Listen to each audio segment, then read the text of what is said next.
Seriously, Tina. When will you learn? How many times have I told you before you do anything in this house, you must consult me first? I'm sorry, Mama. I just moved Jessica's stuff, so I can get some space for my own stuff too. This behavior must stop. You're not the mother in this house, I am. So you need to show me some respect in this house. You know your sister does not like her stuff to be moved or touched. You know that very well. So stop.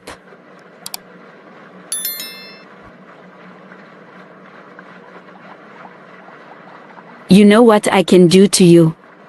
Your father is not here. Don't push me. I'm sorry, Mama. It won't happen again.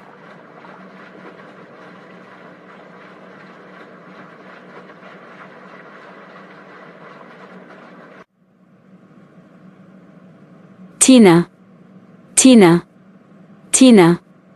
Every time Tina. This little girl. Instead of her listening to my instruction, but no. She wants to do things her own way, like this is her house. I'll be teaching her a very good lesson now. If this behavior continues. My precious daughter and I are not in peace because of her. What's this? Let me get some work done, otherwise I'll not get my work done on time.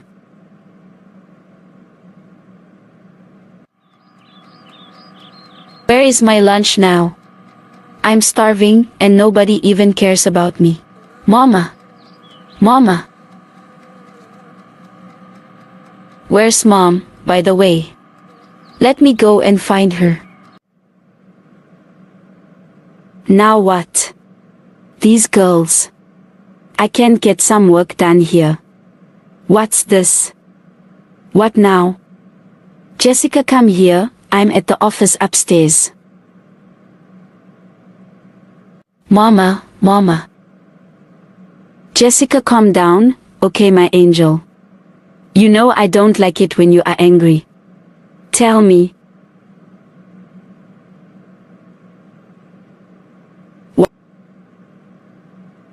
What's wrong? I see there is nothing for me to eat. Only that sandwich I see on the table. I can't eat that. And leftover food still in the fridge, I'm not touching it, Mom. I want to eat good cooked meal. I don't even know where Tina is. It's okay my angel. Mama is just busy now. But tell that lazy sister of your Tina to make you something to eat. Tell her I say so. Okay, Mama. I'll tell Tina, but you know she does not listen to me. You know that. If she does not want, come and tell me. She will see what I'll do to her. What are you doing inside my room? I've been looking for you everywhere around the house. Jessica.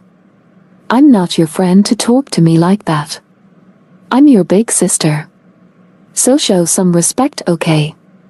If Dad was here also you would have opened your big mouth to me like that.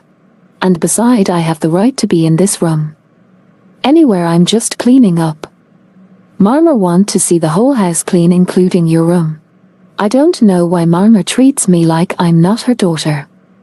Like she really hate me or something. And you, her precious daughter, and you happy also. What you want by the way? You were shouting all the way from downstairs. And I heard you talking to Mama upstairs. Mama say you must make me something to eat. But Jessica, I made you sandwiches in the kitchen on the coffee table. Just eat that, we will go shopping later, then I will cook as always. And you and Mama will doing your own things. I can't cook now and later again cook. I'm not a machine, you know. Me. I'm starving. I want to eat and I can't eat that leftover food. I'm going to tell Mama that you have refused to cook for me.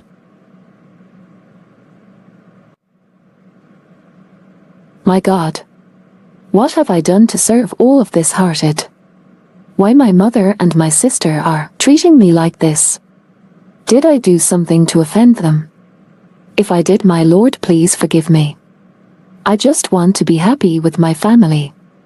I'm like a slave in this house. My own mother beats me, say mean things to me like I'm not her daughter. Just Jessica, who she cares all about. Why me? Oh, by the way. While you are cooking, Mama said don't take forever here. We'll need to go shopping soon. And please make quickly with the food. I don't want to die of starvation. Okay. I'm almost finished. You eat soon. Jessica, make sure that your sister buy only the items on the grocery list. Okay, Mama. I'll keep my eyes on her. Where's she, by the way, with that trolley? I don't want what happened last week to repeat again today. And where is this cashier, since we've been waiting for her to check for the cheese price?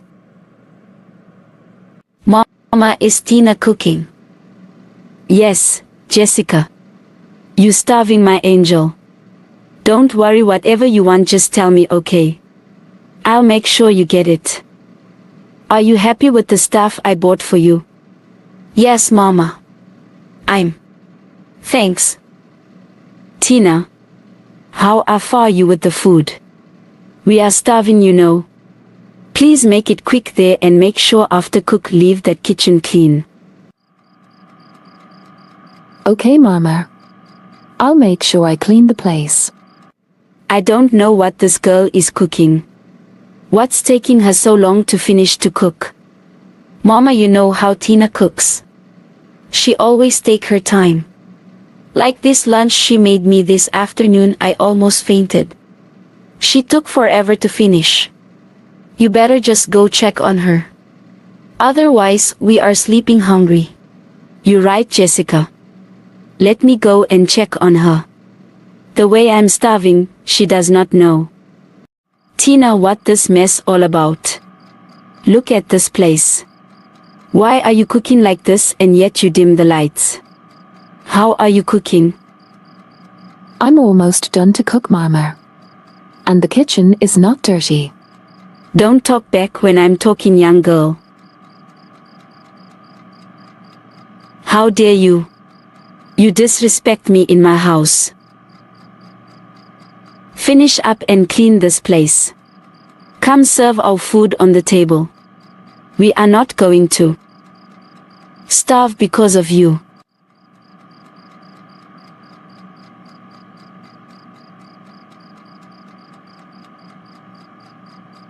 Why just me, God? Why me? What did I really do to this family to deserve this? The next day, the girl's mother felt sick and was admitted to the hospital and was seriously sick and unable to move or do anything at all. The girl's mother's favorite daughter, Jessica, refused to go see her mother at the hospital. When their mother was back at home being taken care by the nurses, her favorite daughter did nevertheless care about her mother. Tina was the only girl looking after their mother at all times. Eventually their mother apologized to Tina, her firstborn whom she ill-treated. Tina accepted her mother's apology. The end.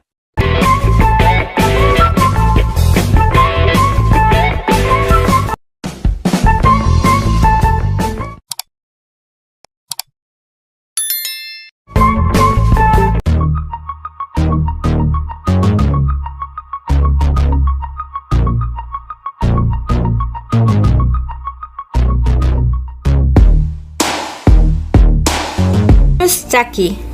This is a story of Kazadi, a young boy who always dreamed of having a white Jordan tacky. Sadly, his parents couldn't afford to buy him one. His father was a shoemaker and his mother domestic worker. Kazadi was in primary school. Every Friday, the school obliged all learners to be on tackies, and Kazadi couldn't attend school because he did not have a pair of white tackies.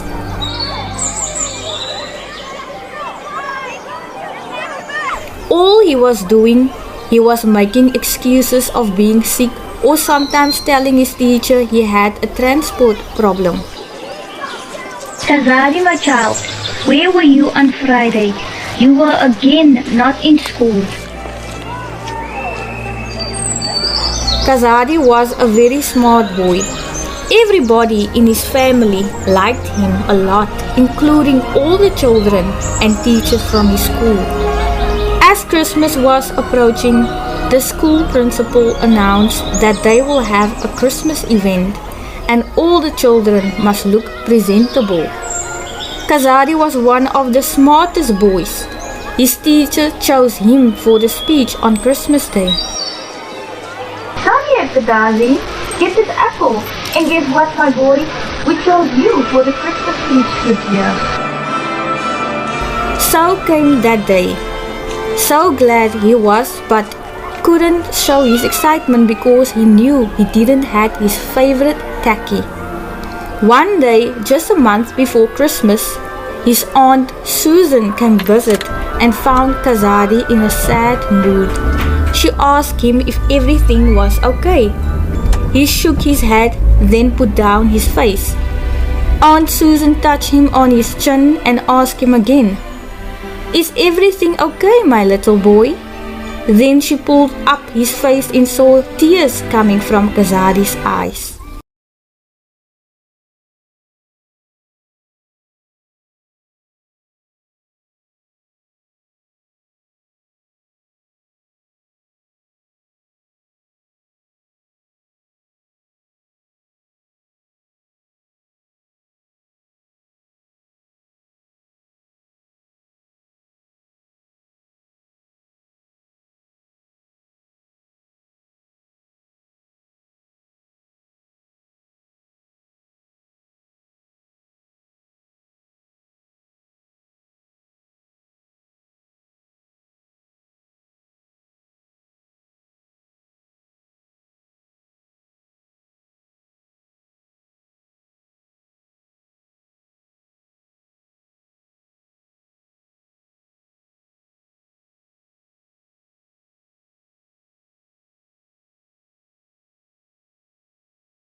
Later he went home.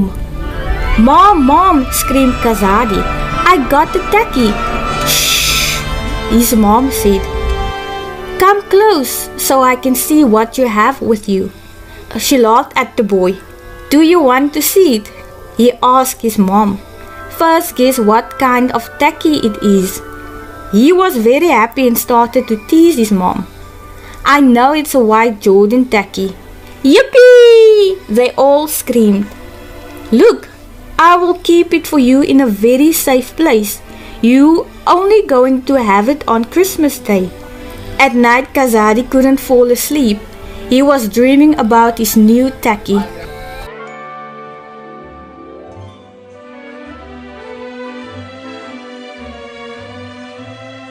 Early morning, Kazadi went to see his friends door to door, asking each parent if he can see his friends, and told them about his new Jordan tacky.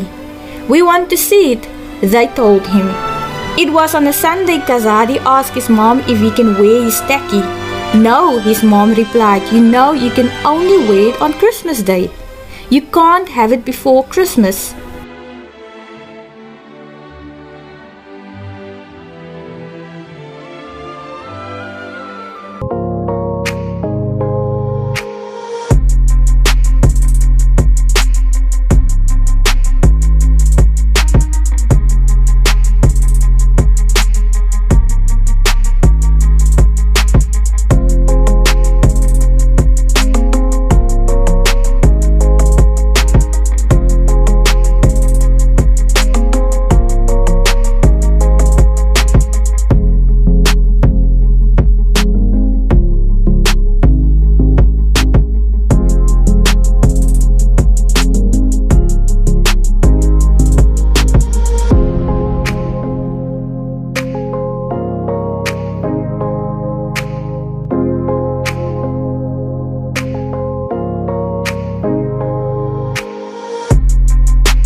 Seriously?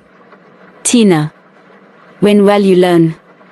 How many times have I told you before you do anything in this house, you must consult me first? I'm sorry, Mama.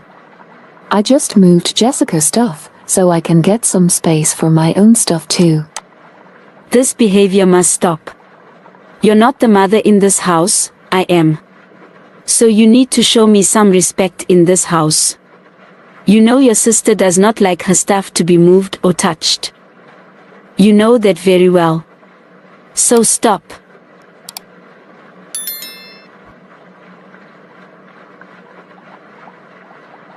You know what I can do to you.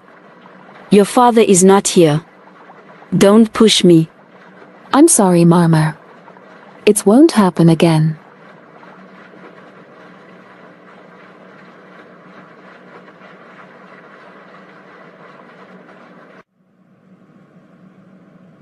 Tina. Tina. Tina. Every time Tina. This little girl. Instead of her listening to my instruction, but no.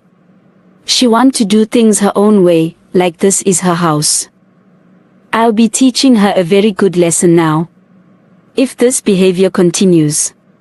My precious daughter and I are not in peace because of her. What's this? Let me get some work done, otherwise I'll not get my work done on time.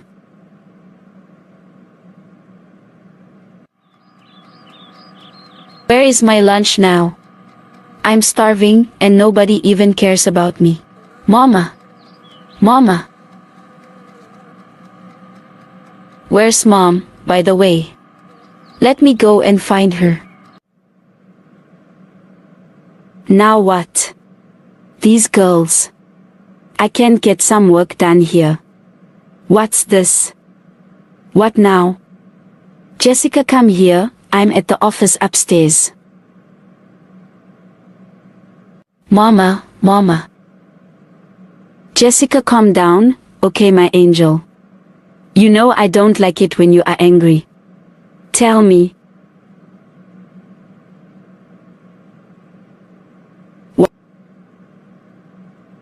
What's wrong? I see there is nothing for me to eat. Only that sandwich I see on the table. I can't eat that.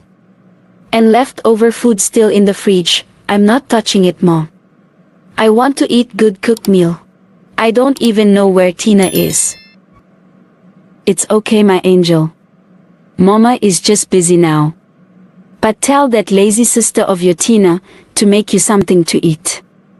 Tell her I say so. Okay, Mama. I'll tell Tina, but you know she does not listen to me. You know that. If she does not want, come and tell me. She will see what I'll do to her. What are you doing inside my room? I've been looking for you everywhere around the house. Jessica. I'm not your friend to talk to me like that. I'm your big sister. So show some respect, okay? If Dad was here also you would have opened your big mouth to me like that. And beside I have the right to be in this room. Anywhere I'm just cleaning up. Mama want to see the whole house clean including your room. I don't know why Mama treats me like I'm not her daughter. Like she really hate me or something. And you, her precious daughter, and you happy also. What you want by the way? You were shouting all the way from downstairs. And I heard you talking to Mama upstairs. Mama say you must make me something to eat. But Jessica, I made you sandwiches in the kitchen on the coffee table. Just eat that, we will go shopping later, then I will cook as always. And you and Mama will doing your own things. I can't cook now and later again cook. I'm not a machine, you know. Me. I'm starving. I want to eat and I can't eat that leftover food. I'm going to tell Mama that you have refused to cook for me.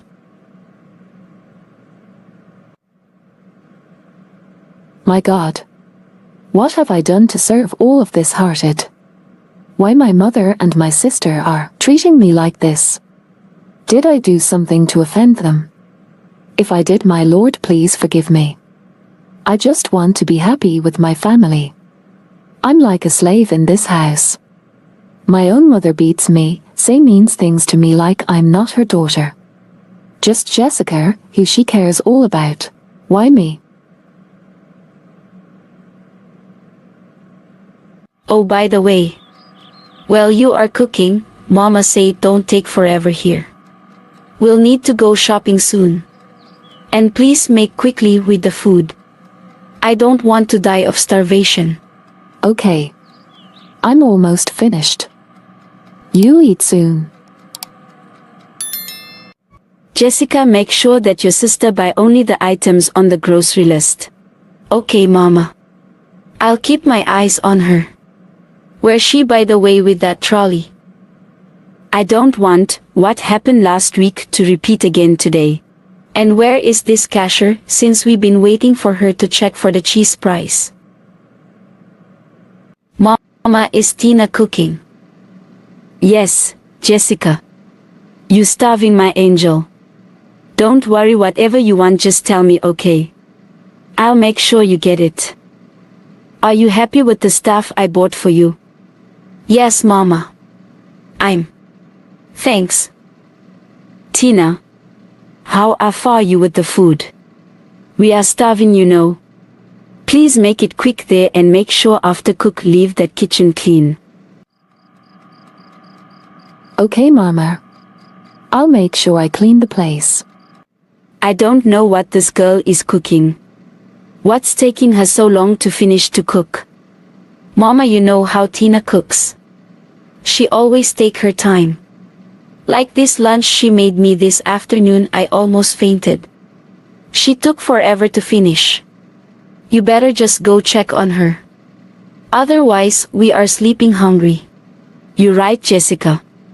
Let me go and check on her. The way I'm starving, she does not know. Tina, what this mess all about? Look at this place. Why are you cooking like this and yet you dim the lights? How are you cooking? I'm almost done to cook, Mama. And the kitchen is not dirty. Don't talk back when I'm talking, young girl. How dare you?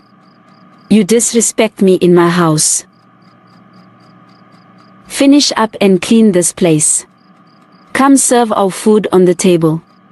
We are not going to starve because of you.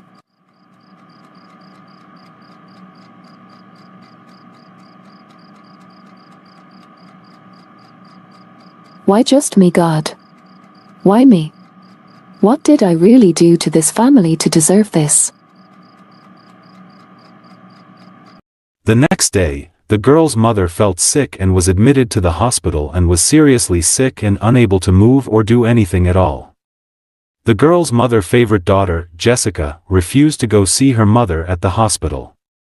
When their mother was back at home being taken care by the nurses, her favorite daughter did nevertheless care about her mother. Tina was the only girl looking after their mother at all times. Eventually their mother apologized to Tina, her firstborn whom she ill-treated. Tina accepted her mother's apology. The end.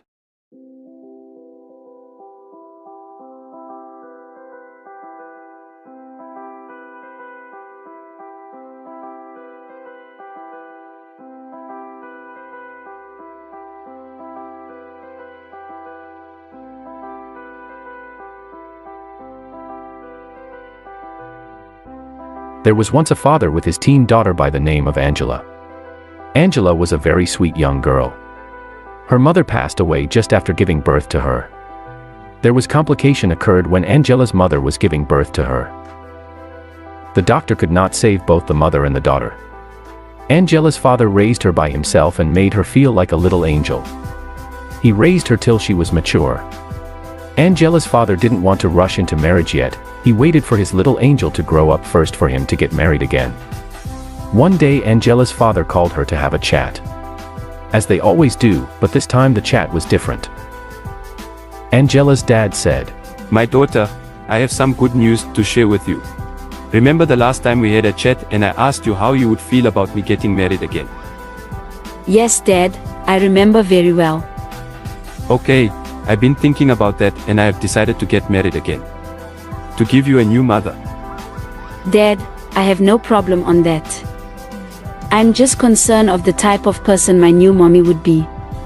I just want someone who will love me and treat me as their own daughter. Don't worry, my angel.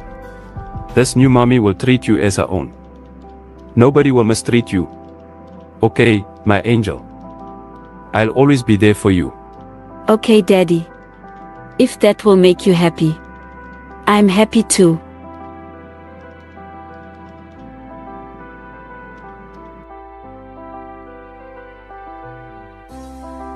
The moment Angela's stepmother arrived home, things had changed in the house. Angela had noticed that her father does not spend much time with her anymore. He always busy with new wife. Hello, Auntie. You welcome home. Hello, Angela. Oh, thank you very much.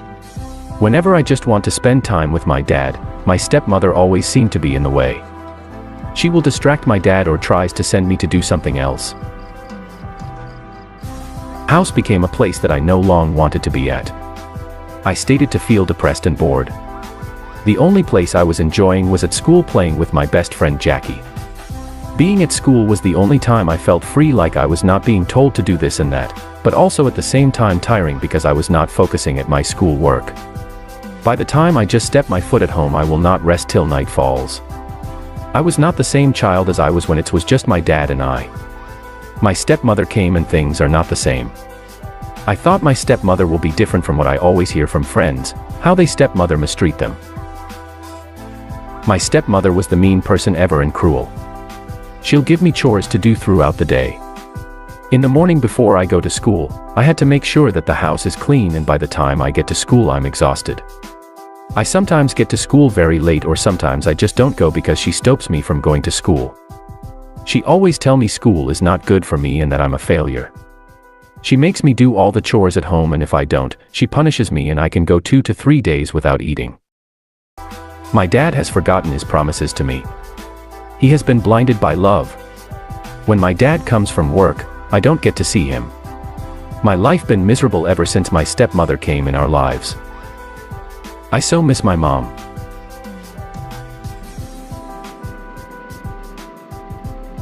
Mom, why? You left us too soon.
You guys can pull this through if you work together.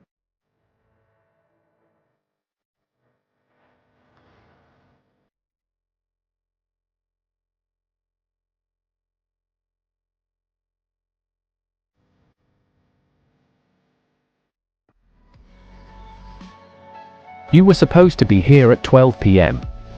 Now it's 20 minutes late. If you keep on raising your voice, I'll leave this place. You can leave then. Anyway, you are not a great partner for this project.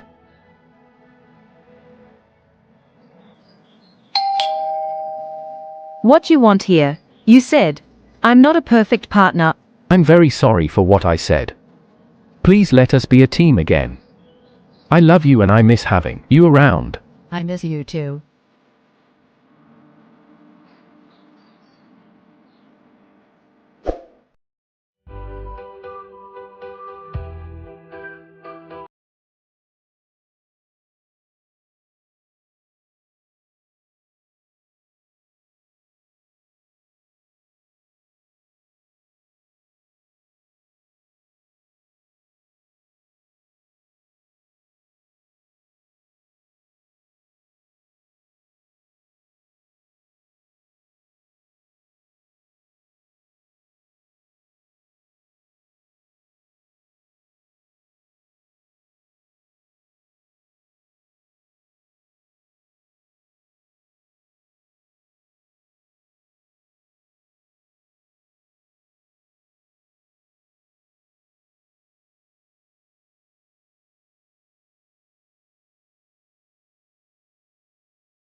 Morning, Mom. Morning, John. Is everything okay? Are you ready for school? Yes, Mom, I'm ready. Today we're having a school project after school. I will come back home late. Late like what time? Past 5. Because we finishing school at 4. Okay. John, when you come back, you'll find the house keys under the mat. Hey John, your mom always calls you after school. What happened today? Me too. I was about to ask same thing. I had to come up with a plan. Before coming to school today, I lied to my mom. We are staying for extras lesson, and guess what? She even gave me some money to stay longer.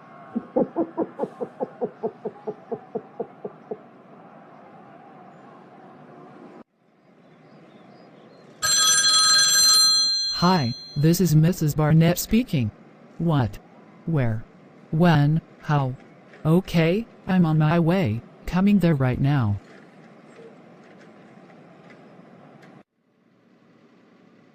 Good day. Hi, ma'am.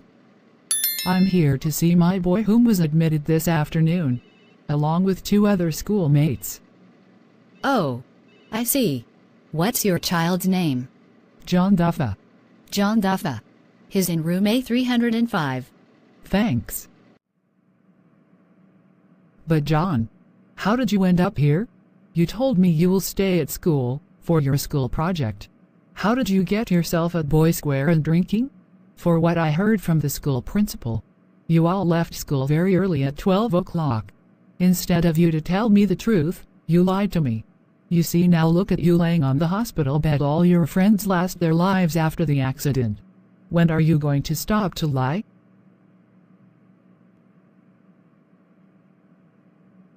I'm very sorry, Mom. I won't lie to you anymore. And I will never lie to anyone either. If I was truthful, all this could have not happened to me or my friends. Forgive me. I swear to always tell the truth. Forgive me, Mom.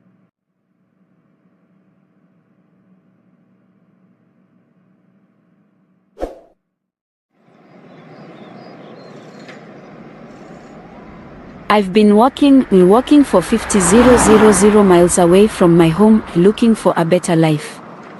My first time to leave home.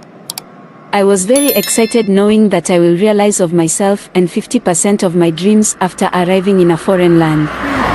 The first thing came in my mind that moment when I arrived was like, will I be able to make it here? First of all, I started to miss my home food, which I used to eat anytime and any day I wanted to. Here I must wait for drivers that are coming from my home country, so I will buy from them. It's very expensive buying from them as those food here are rare. Then I started missing my family and my friends. Everything was as strange as it was my very first time. After so many years away from home, I then decided to go back home. It wasn't that easy going back without getting what I wanted, but still it made me feel so happy. Finally, I'm going back to where I belong. I'm missing my favorite grapefruit as it's what I will eat first when I arrived home, then will make my everyday green tea and go see my friends Lark and Sebastian. I don't think that I will leave my hometown again. You're right. Me too. I'm missing home.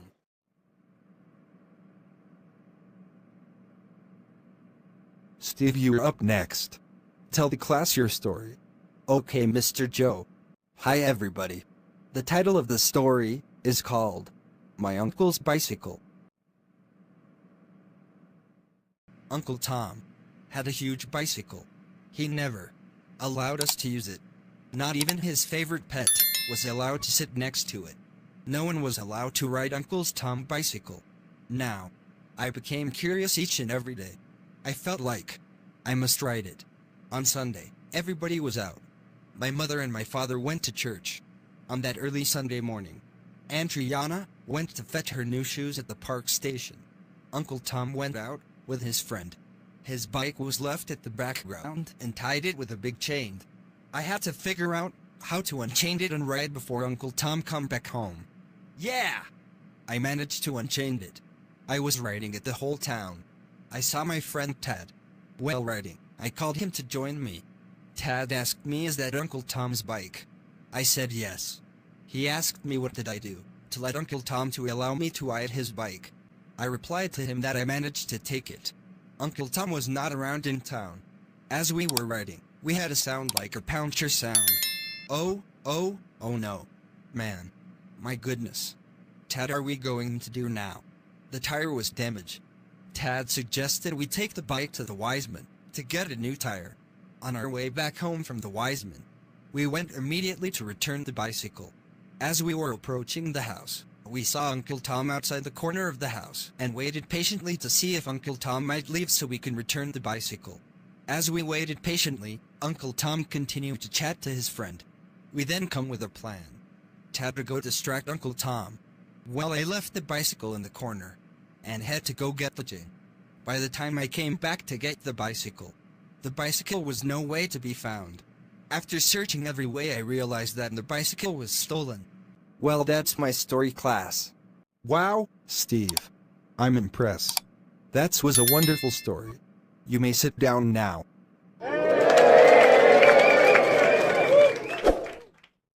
The story opens up where Joe visited Michael again after a few years back. Joe came to seek help to Michael because Michael's dad was an engineer back in his days. He was working for a big company that dealt with robots. He was the main engineer in charge. When Michael's dad passed away, he taught his son, Michael, about everything he knew on robots, the invisibilities on robots' function part and how to create some of these part. Joe trusted Michael just as much as he trusted his dad. They became best friends. I thought I won't see you again, Joe. Especially after the last mission. No need to worry, Michael.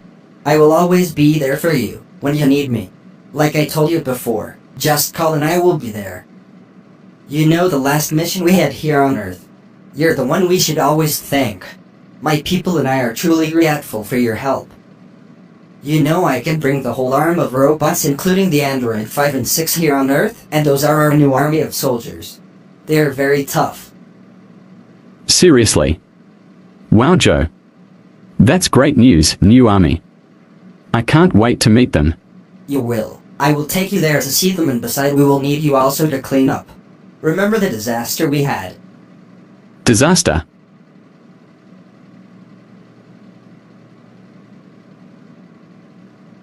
Michael remembers the time he was in the Revolution Square assisting Joe and his people that were under attack by the yellow android. Listen to me, people. I know we are all furious and upset, but we are trying our uttermost best to get the issue resolved. So I plead to you to calm down. We are handling this situation. Please listen to me, people. I recently visited a friend of mine by the name of Michael. He's going to help us defeat those evil yellow android. Let's not panic. Okay? Just let us stay put. Oh, finally. There he comes. We will do this together.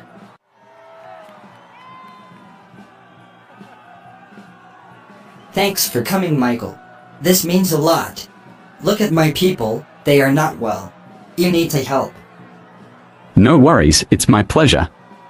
I want to help anywhere I can. We'll need to work with the people so they also can assist, but more important, we need to keep them safe. Now I remember well. Everything just came back to me as a flash. Man. Michael. Michael. Come here, my boy. Mommy needs your help. I'm in the kitchen. Coming, Mom. Hey Joe, I have to go. We'll talk soon. Okay, Michael. Yes, Mom. You called me. Yes, Michael. I heard voices. Who were you talking to? I was talking to my friend Joe. Who? Joe again. Your invincible robot friend. Yes, Mommy. He came to visit me again. Oh, okay, Michael.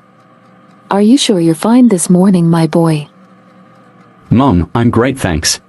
Let me finish to wash those dishes, then I will make you something to eat. Thanks, Mom. You're the best mom ever. Yeah.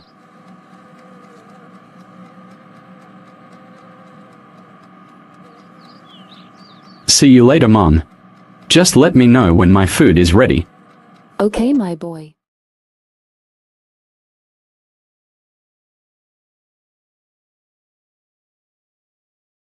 Hello friends, welcome to another animated series. This is a story of Tom, who never had a friend before. He was living with his mother and father in a small village. It was only them in the whole village.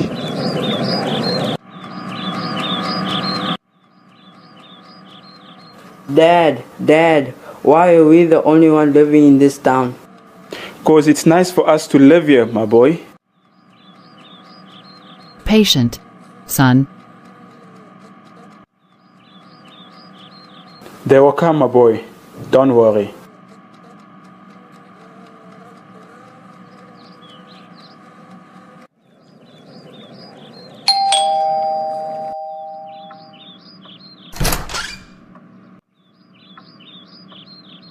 Hi there. I'm your new neighbor. My name is Mr. Thompson. Hi, Mr. Thompson. Nice to meet you. We are the circus family. This is my wife and my son, Tom. Oh, Tom, you are a cute boy. Hope you are happy having me around. Can I ask you a question? Do you have children? Oh, no, sorry. I'm not married and I don't have children. Oh, I thought you have a child, so he can be my friend. Don't worry, Tom. I have good news for you. You're starting school tomorrow. Yeah, finally. I'm going to meet with some friends. I'm going to take some of my toys to school. But Tom, you are not allowed to take toys at school. I know, Dad. I will only take it out break time to play with my new friends. Ah, you seem very excited to make friends. Hello, my boy. Come to tell me, how was your first day at school? Who are your new friends? I did not make any friends, Dad. But why? There were no friends at all. The whole school. I'm the only child, and others in principal, teacher, and secretary. I am the only child in a classroom, and the whole school. Oh, poor Tom. Don't worry, my boy. Mom and I will find you a new school. Okay, Tom?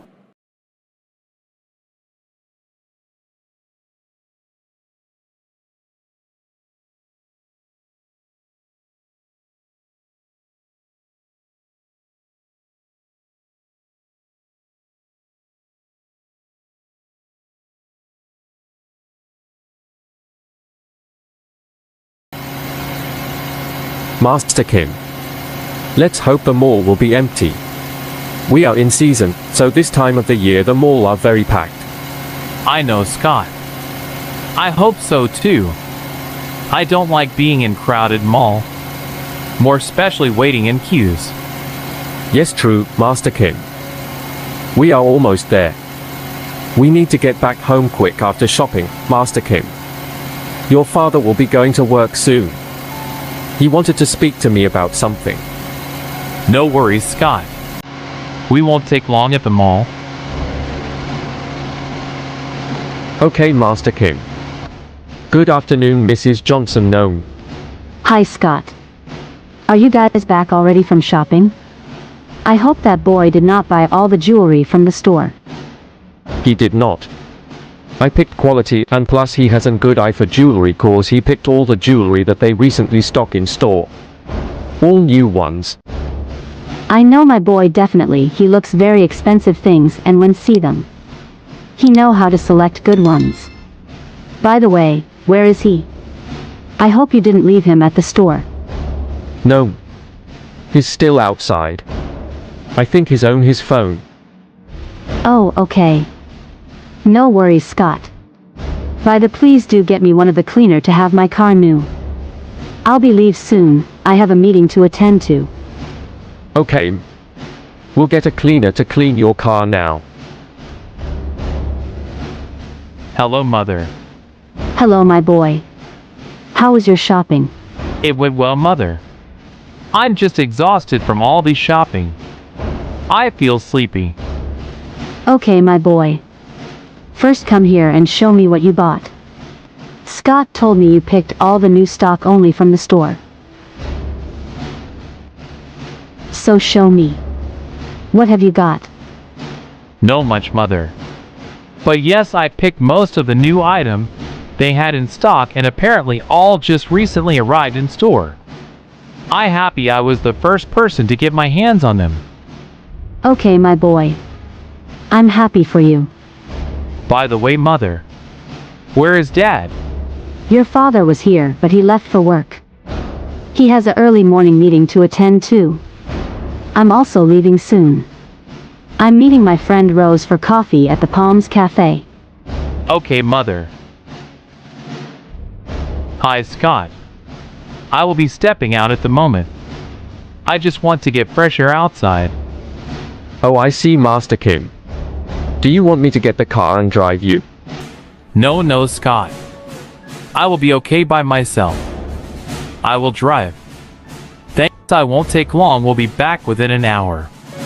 If Mother or my father asked about me, just tell them I went to see a friend. We'll be back soon.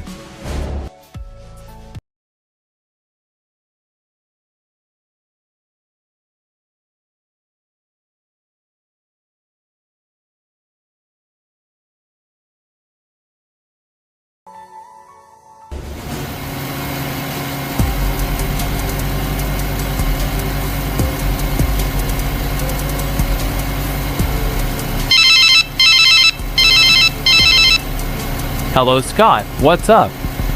Is everything okay at home? Hi, Master Kim. Yes. All is well, sir. Just wanted to inform you that your parents phoned and they say they are coming home soon. In the next 20 to 25 minutes, they should be here. They left already. Okay. Scott, thanks for letting me know. I will be there soon. Thanks, bye. Where's that bright light coming from?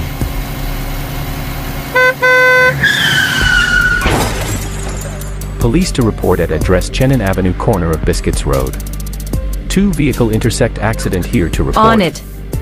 Reporting. Office heading to the address now.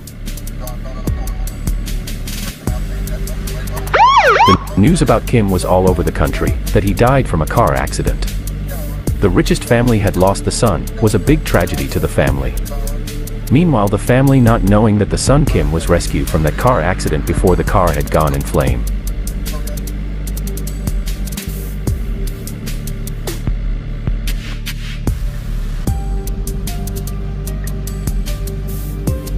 Where am I and how did I get here?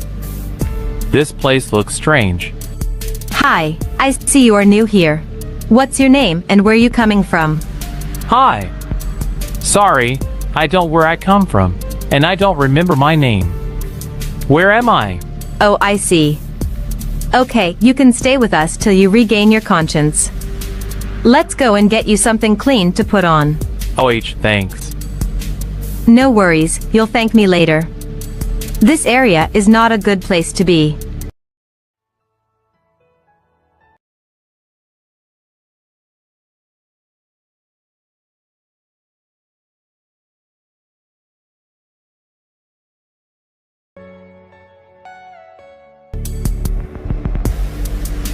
You have changed.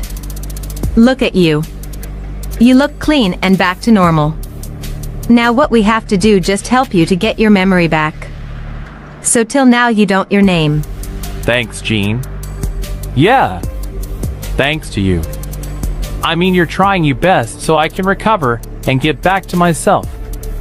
I still don't remember my name and where I come from or from which family I come from. Jean, do you think my family are looking for me, if I even have a family? Don't beat yourself. I'm sure your family are looking for you too. I see my father likes you. You two talked a lot back there. So he even gave you a name already, Tom. Not bad. So we will be calling you that till we know you really name, okay? Yeah. Your father is cool to talk to. He was trying to help me to remember. Yeah, I like the name. So this is where you guys do your shopping. I like this marketplace. Yep. This is where we do all our shopping. Let's do some shopping. When done, we can go where else. I don't the best place that we can go, and I know that place will help you remember and regain your memory.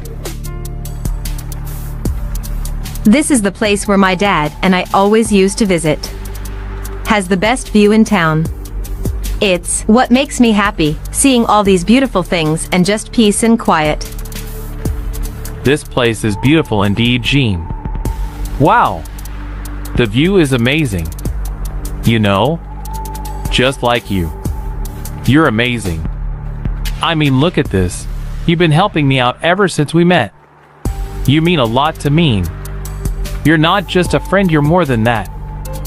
So thank you. No matter what happened, or what type of family I'm from, I won't forget you. Thanks, Tom.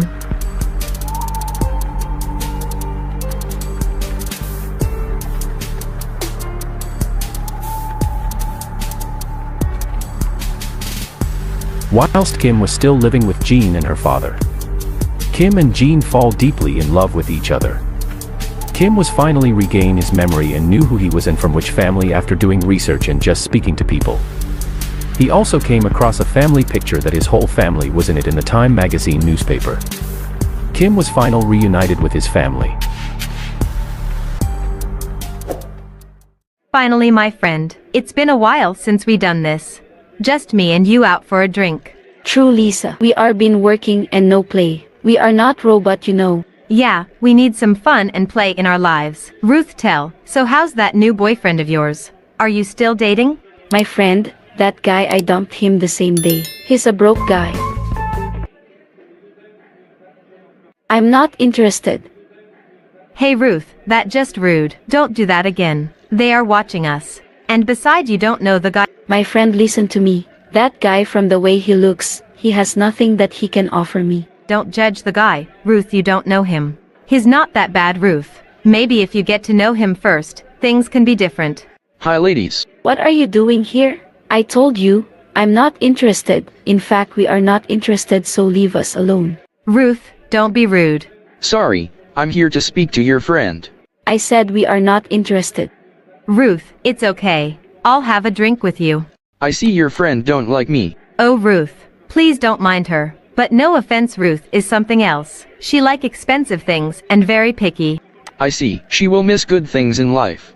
Do you mind if we go elsewhere to grab something to eat? I parked outside. Lisa, are you still going out with that poor guy? I met a cool guy and he's rich. We are going out also. Hey Ruth, yes we are. Oh, okay, that nice. Where is your car, John? Car? What car, baby? I'm ordering Uber, but I see I don't have connection here. Let me refresh my network connection. What? So you're poor and you don't have a car? Shame on you. We can give you guys a lift. What do you even have? I parked there. Is that your car? Yes, even this bar. But you look poor. I'm the owner. I don't wear to impress people and not looking for people to love me. I don't like people to use me for my money.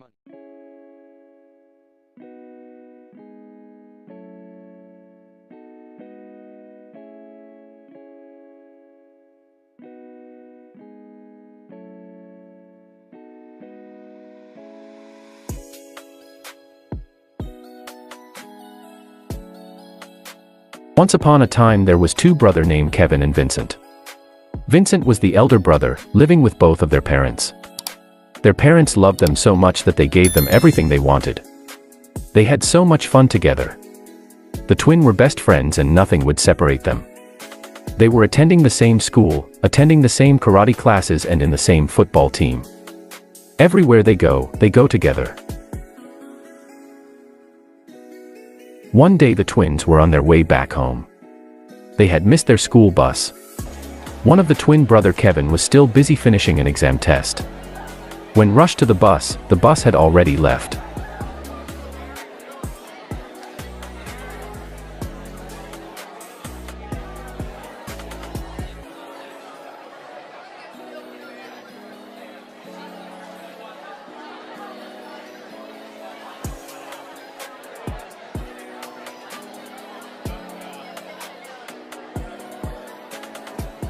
The clouds suddenly had changed and it started to rain very hard. The boys were soaking wet from the rain. The boys were on their way home. One of the twin brother was walking on the side pavement. As they were walking, they were not able to see clearly of what was in front of them. One of the brothers slipped and fell on a pavement hole that was left open. The twin brother were unable to see the hole as it was covered with mud and the rain. The rain had reached at a high level above the pavement. Vincent, the elder brother, called for help. Vincent tried his utterly best to save his brother. Kevin was no way to be seen. No sign of Kevin. He was gone, no way to be seen. The heavy rain just flushed the boy away. Vincent was crying heavily for his twin brother. He could not believe what just happened in front of his eyes. His brother just disappeared. So many thoughts started coming in his mind.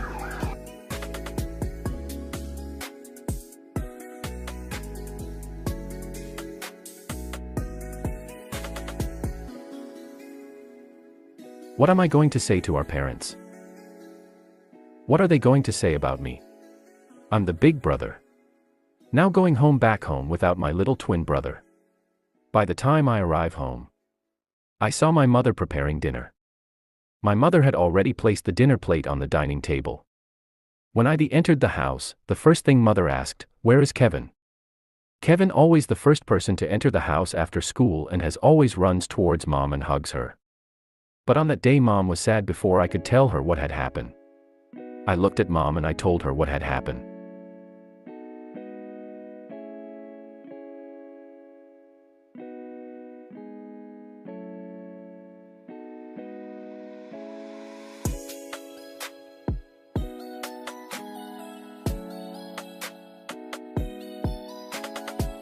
Mom was immediately in tears. We both were in tears. I called Dad and informed him to come home. When Dad arrived home, he called some of his friends and the police to come and assist to search for Kevin's body. As we searched and searched, 6 hours later, the police came and told us unfortunately they had found nothing.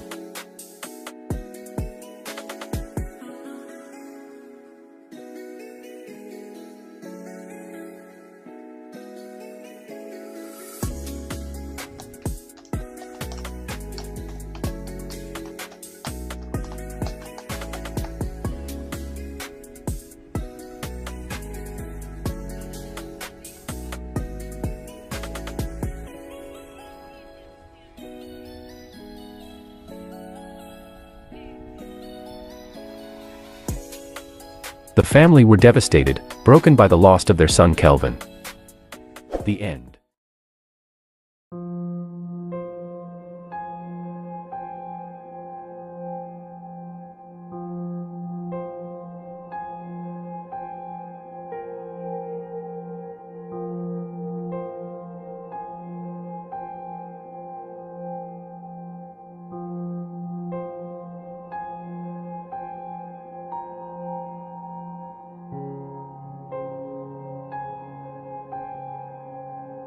As I was on my way back home coming from church, the church service went so well and everybody after church was singing and praising God. The night was very dark, especially from the church corner side. I was alone as I was heading to the bus stop to catch a bus. As I stood there waiting for the bus, I waited and waited. 30 minutes later, I then decided just to walk home.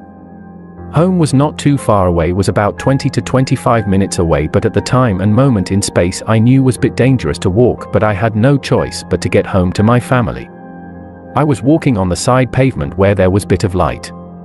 At certain areas all corners was very dark and you could barely see any light.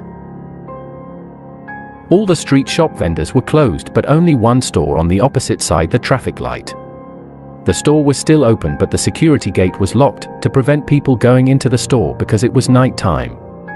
People were allowed only to purchase grocery item from the gate, but there was this light reflecting towards the store entrance that I could see far as I was approaching ahead the street.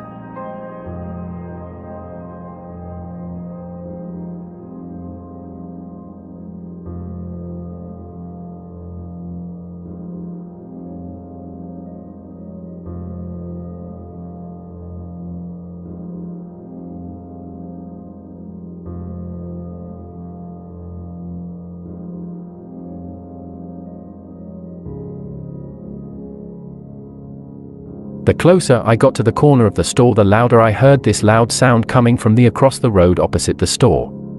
It was a night bar, people were dancing, singing, and shouting. I then said to myself, at last same light. I moved on without looking twice and I continued to walk. A sudden moment the sky changed and it began to drizzle. I continued to walk, but this time I immediately started to walk a little bit faster as it started to drizzle heavily.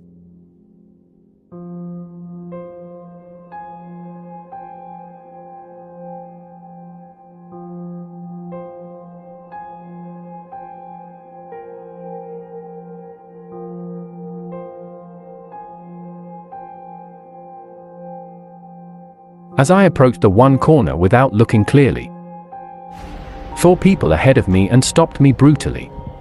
I tried to run, but it was too late to slip away. One of them pulled me and another 2 had knives with them in their hand. As they pulled me, the one with knife stabbed me at the back. I started to bleed but not feeling any pain.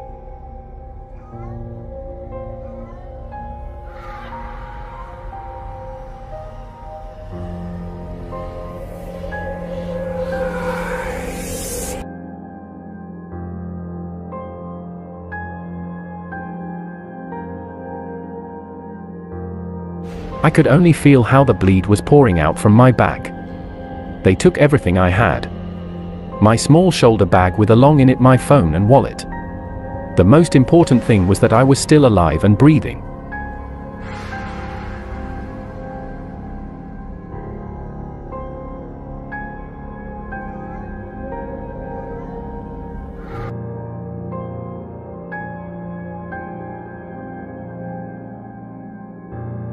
Glory be to God.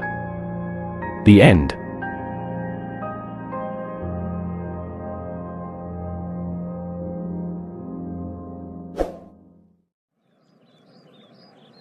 Let go play with them. No, Sina. Why do that? Let's steal their ball and run away with it. There are too many, Sandro. Don't worry, my brother. I have some weapon in my pockets that we can use. If they all try their luck. Yeah. Okay, great. Let's do this.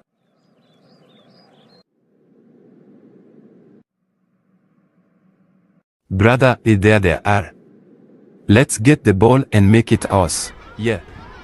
Let's get it, bro. These boys and girls, they think they are better than us. I take that ball now. Back off, little boy, before I beat you and send you crying to your mama. Look, it's those troublemaker boys again. What they want now? We are enjoying playing our football game. Man. Yes, you there. We are talking to you. Don't give us that fun-looking face. We are here to get what we want and nobody can stop us. You hear?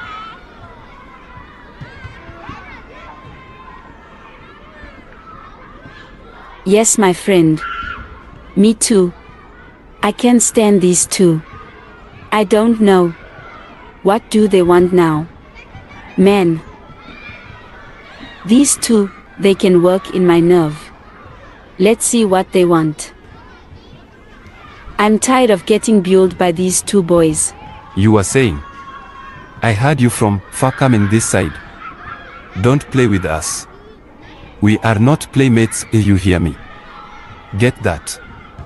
Give us that ball. It's ours now. I take that ball now.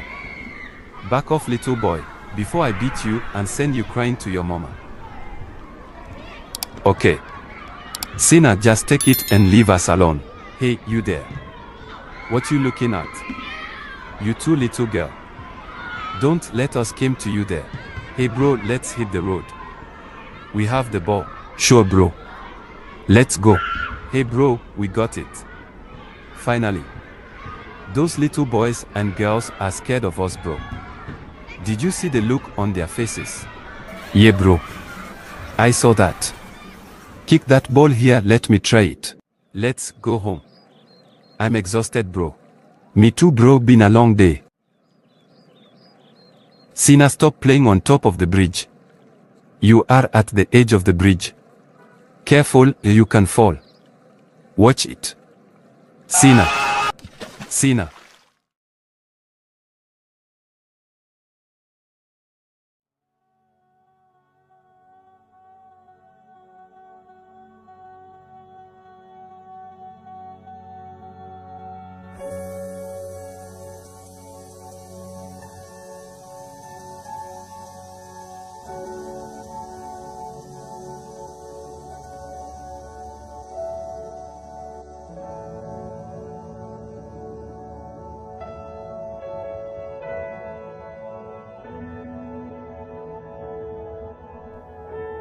I was there. Yes, I was there.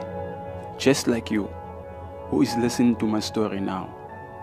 Just like some of you, I was a very good-looking guy who lived a good and luxury life. I was a man of style. I loved designer brands.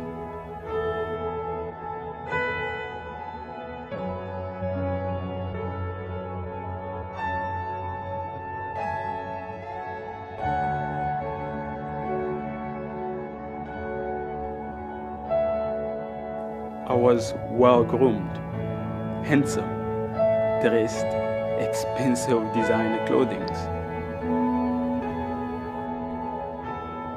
I drove expensive cars, lived in huge and expensive mansions, wearing designer perfumes and clubbing night after night with beautiful ladies from all walks of life. Yes, believe me, it made me feel proud. I was successful and everybody wished to be like me.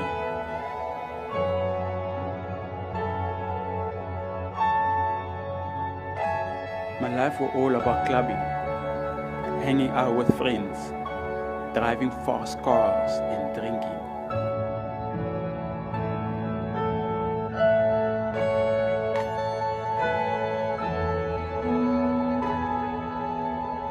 Until one day, I couldn't make it to go out with friends.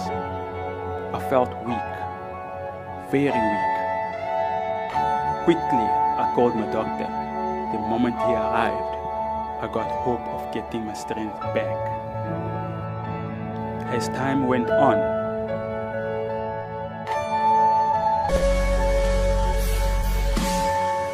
after my doctor checked up on me, I waited for him to tell me what was wrong with me. For the first time in years, after being examined by my doctor, I saw him get cold. He couldn't look at me straight in my face. He told me in a cold voice, "I'll send you all your examination results in your mail address later by tomorrow." And I didn't see it as a big deal. As usual, I opened my fridge after he left. I grabbed 6 packs of bottle of beer that day. The next thing I remember, walking on my sofa early afternoon on the next day, I heard my phone ring.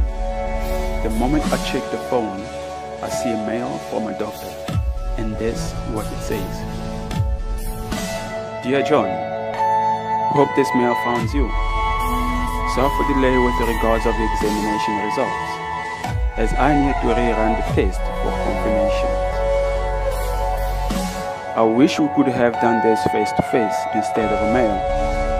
The point is with the results, you have contracted an illness that is just as any other illnesses, which can be controlled. All you have to do is just to take good care of yourself and follow medication prescriptions, and everything else will be normal as before." After I have done the test yesterday, you have been diagnosed with HIV positive. I'm sorry to tell you this, John. If you need any advice or counseling, I'm always available. You can start with the medication as soon as possible. Just let me know when you are available.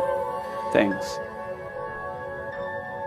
After receiving the mail, I couldn't feel myself anymore. My body felt as if it was being cut off by pieces. My heart started beating twice faster than the normal speed, and my face sweating rapidly.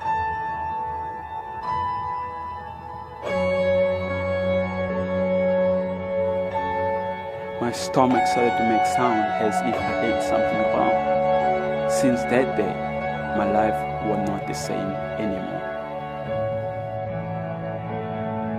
I started to lose interest on everything I owned and on everyone.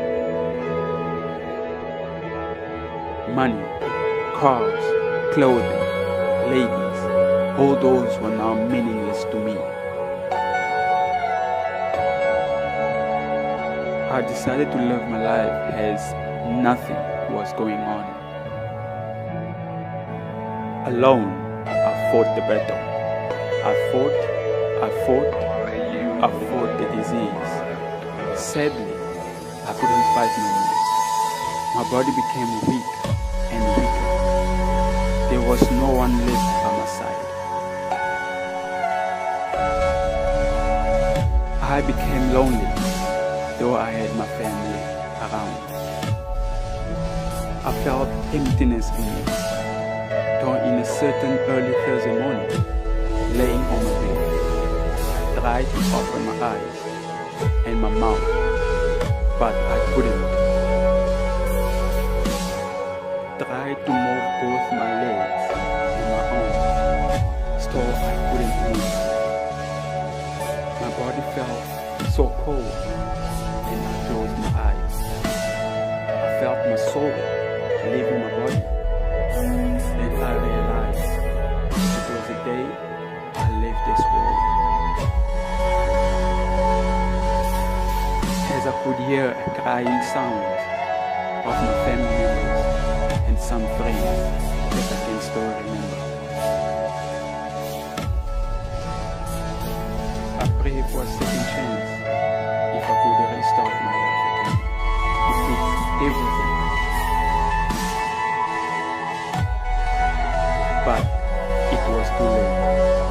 It took me only 30 seconds to get affected with the disease, HIV. Not years, not months, and not even an hour, but 30 seconds that ended all my life. Just a second. Then I came in a realization that it's true. HIV does exist, and it kills.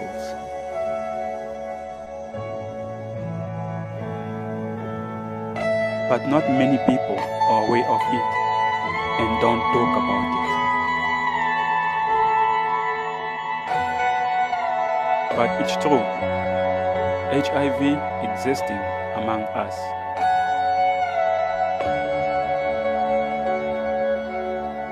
Always be protective. Protect yourself and others. If planning to sleep with a partner, ensure to have protected sex. With one partner only, and regularly check your status. Doing so will reduce and minimize the spread of HIV and AIDS and other diseases. Just like you, I was there.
looking back on how my life has changed.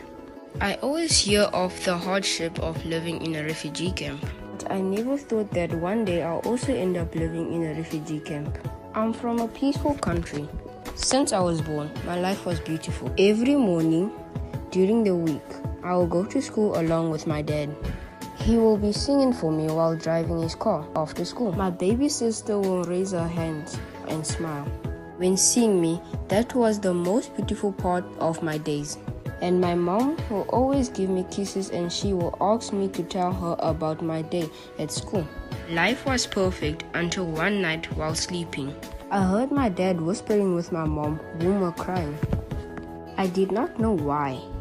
As I stood up from my bed, I find my mom packing things like clothes and toiletries as some light foods. I asked my mom why she was packing. She couldn't say anything to me. My dad told me that tomorrow morning your mom and your baby sister need to go to church. There will be a big bus waiting to take us somewhere, where we will go live for a short period, but he never told me why.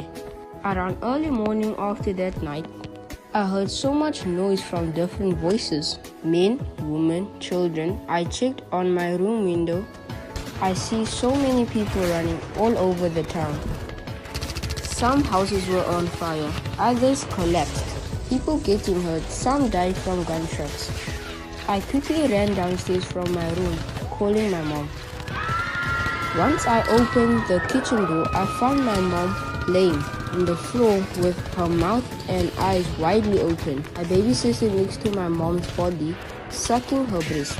I started to call my dad for help, searching for him all over the house. Sadly, he was nowhere to be found. I just grabbed my baby sister for the last time. I looked at my mom laying and got close to her body. I managed to close her eyes and her mouth, then I left with my baby sister. I started to run like others until I succeeded to reach the church where my dad told me about the big bus. When we arrived, I see people fighting to enter the bus. I was afraid to talk to anyone. I carried my baby sister, then we entered the bus. The bus drove us for 5 hours with many stops, until we all arrived in a strange place. They asked me, where are your parents? The moment I told them about my story and how I arrived there with my baby sister, the man promised me that both my sister and I were in right hands. When I asked the man to tell me where we are, he told me that we are in a refugee camp. From that day, my life was completely changed. I was not able to go to school again. I started to eat food that was different from the one my mom used to make. My hairstyle was not the same anymore. I felt so lonely. I had no one to share my pain with. I miss my dad's song. I miss my mom kisses, and I miss my country too. If anyone out there can hear my voice, I need your help. Please tell them to stop the war. The conflict can get solved peacefully with no fight. Your fight is costing our lives. This fighting is too much. Not just me, we are many children left without parents all because of the conflict.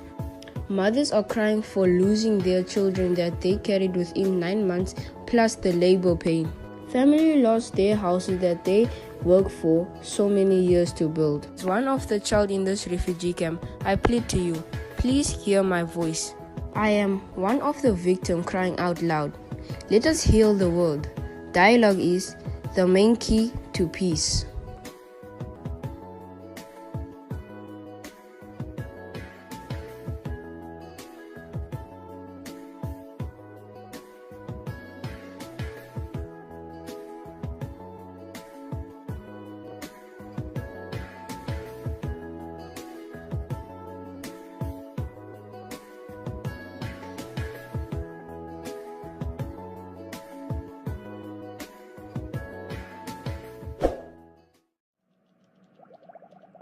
Good morning, sir.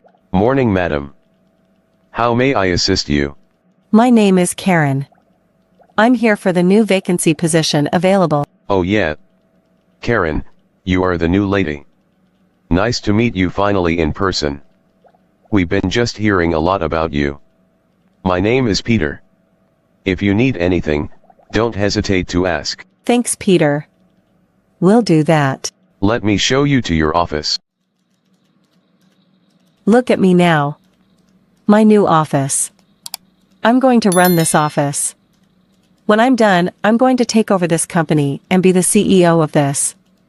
This is my destiny. I heard the CEO is smart but is not smarter than me. I will need to know him more and get close to him. Where is this lazy person I asked to bring me my stationery? All those people that are lazy when I'm the new CEO. I'll get rid of them all. Hi. I overheard you calling someone lazy. Is everything okay? Why calling people horrible names? It's none of your business and does not concern you. So stay out, please. But aren't you the new lady? Karen. Right? Who want to know? By the way, what are you doing here and who are you?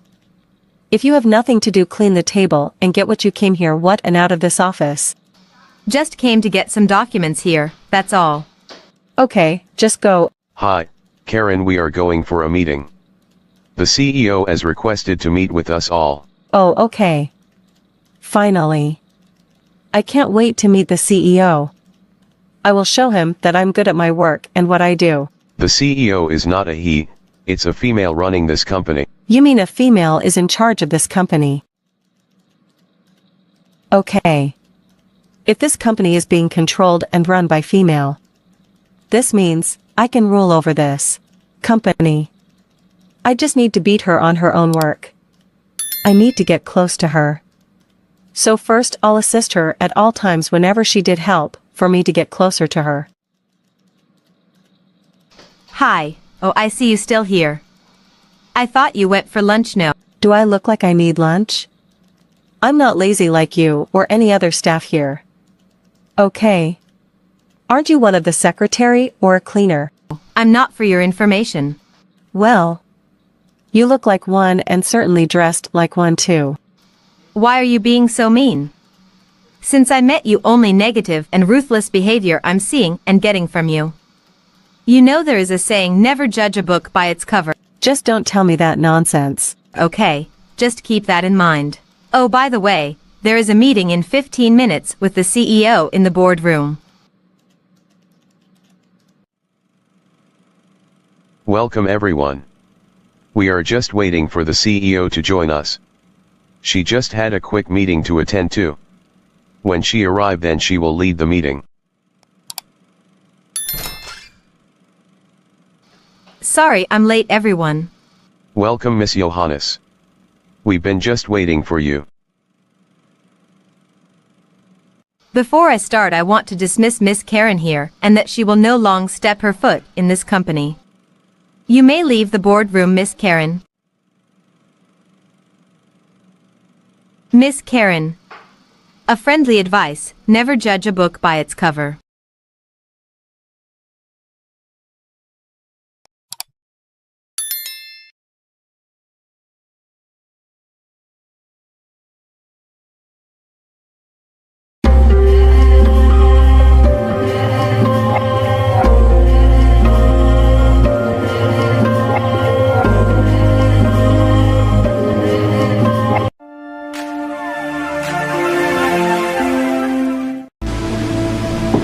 This is the story of the life of Kathy. Kathy was a very beautiful young lady who had lost both her parents at an early age. Kathy was tall, dark in complexion. She had long black hair. She was slim, with the most mesmerizing big hazel brown eyes.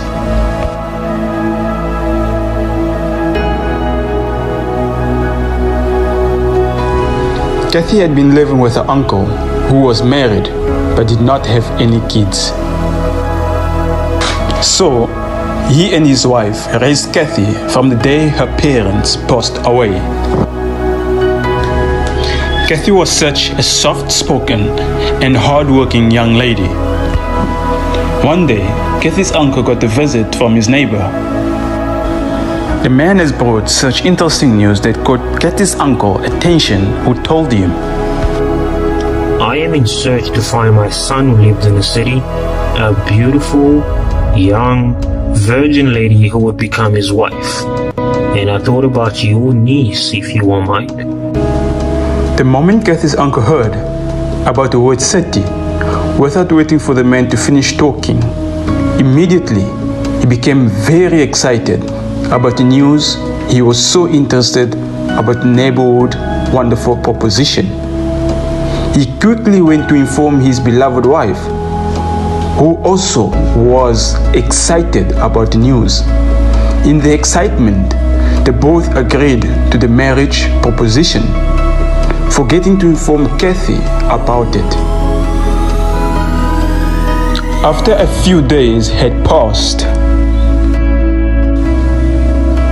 Kathy had been sitting with a friend in the backyard when her aunt called her.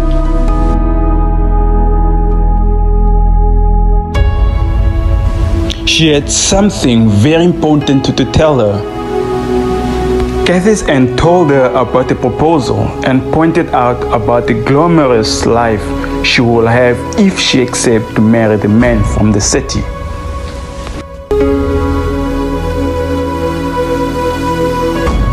Kathy innocently agreed. She couldn't say no to the elderlies. This is how she was raised. 4 weeks later, the man from the city came. His name was Paul. Paul was a very successful and intelligent businessman. He was wealthy and very influential man, and had a lot of possession and lived very comfortably. He owned 2 big houses in the city, 1 family home in the village, 3 shipment trucks, and 3 cars. Paul was 14 years older than Kathy. He was very intelligent, mature, and a very good-looking man for his age. After arriving to the village, he couldn't contain his excitement to meet Kathy. He had spent only 2 hours talking to his parents about the woman they picked for him. And by their description, he had fallen in love already with his chosen wife-to-be. The time they arrived at Kathy's house, Paul saw Kathy for the first time. And he was very excited to see such a beautiful young lady. With no hesitation, he told his parents to go ahead with the marriage arrangement. Kathy's family were extremely excited to have Paul as the in-law.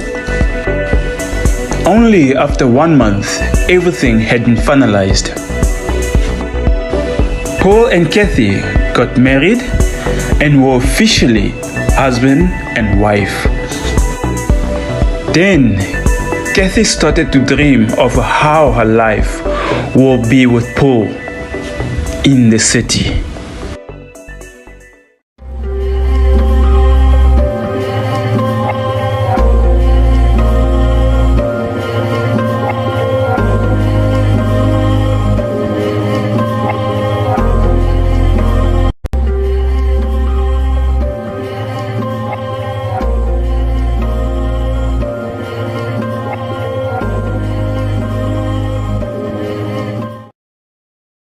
Search to find my son who lived in the city, a beautiful, young, virgin lady who would become his wife. And I thought about your niece, if you won't mind. With a friend in the backyard when her aunt called her.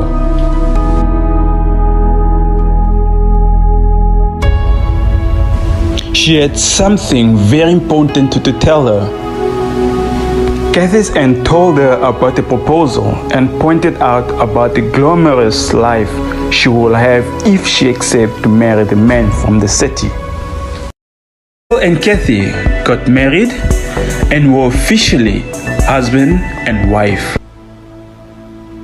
Finally, Paul took his wife Kathy to the city, and the new couple were very happy together. Paul was a caring husband and was deeply in love with his dear wife. He had been taking very good care of her, but strangely enough, Paul was very jealous. He couldn't let her be independent or run errands alone, even simple things like going shopping alone or visiting friends and family. She either had to be with Paul himself or with a personal driver. Kathy was now a full-time housewife. 9 months had gone by, and Paul started to get pressure from his family for not hearing any news about his wife being pregnant. Paul impatiently wanted a child too. He then decided to go see the doctor, together with his wife, for some medical test. My love, listen, I think it's time to go see a doctor. It's the only way we can solve this situation. Kathy agreed. They then went to a closed hospital next to their house. After doing all the tests, no problem was detected from him or from his wife. They waited, and some more months went by. Still nothing was happening, and the situation was still the same. Paul, with all the money he had, he wanted to get a second opinion and went to visit the most expensive private doctor in town for more tests. They were prescribed some multivitamins and were asked to change the diet and add other things to the menu with hope there will be a change. Still, Kathy couldn't conceive.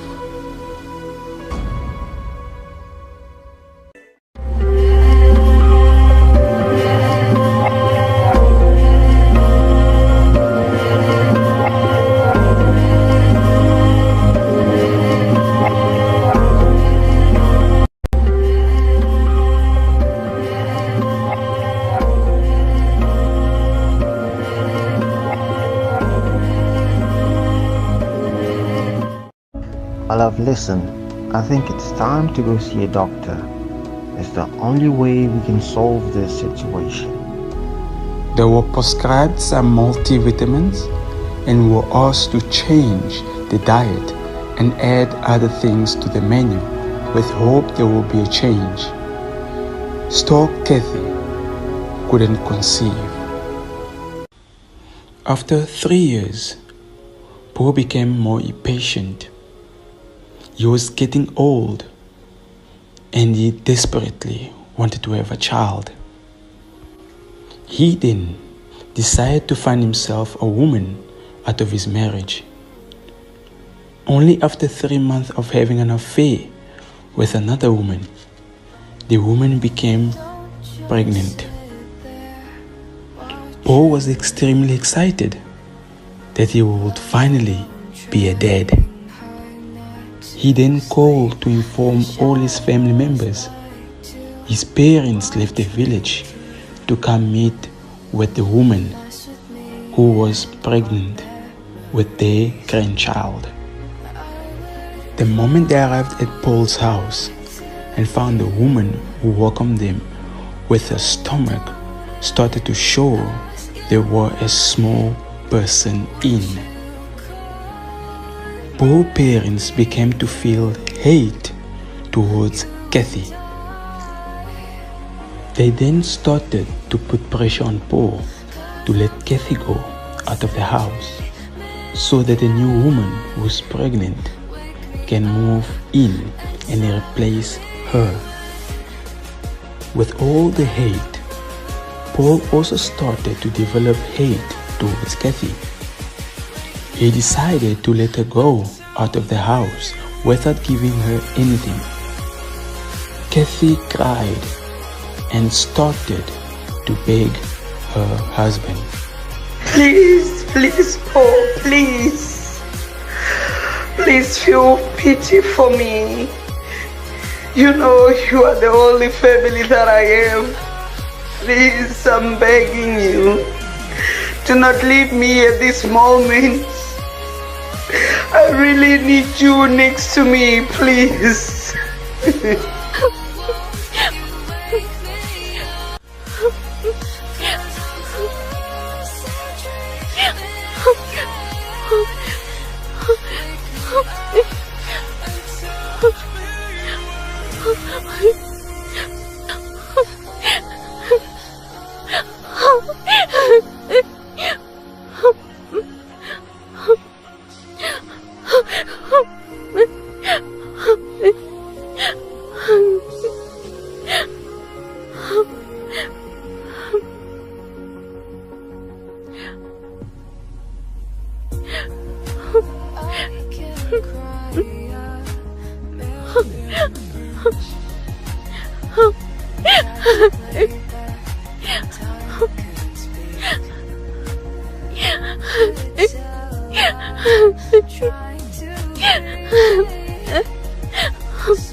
My love, listen.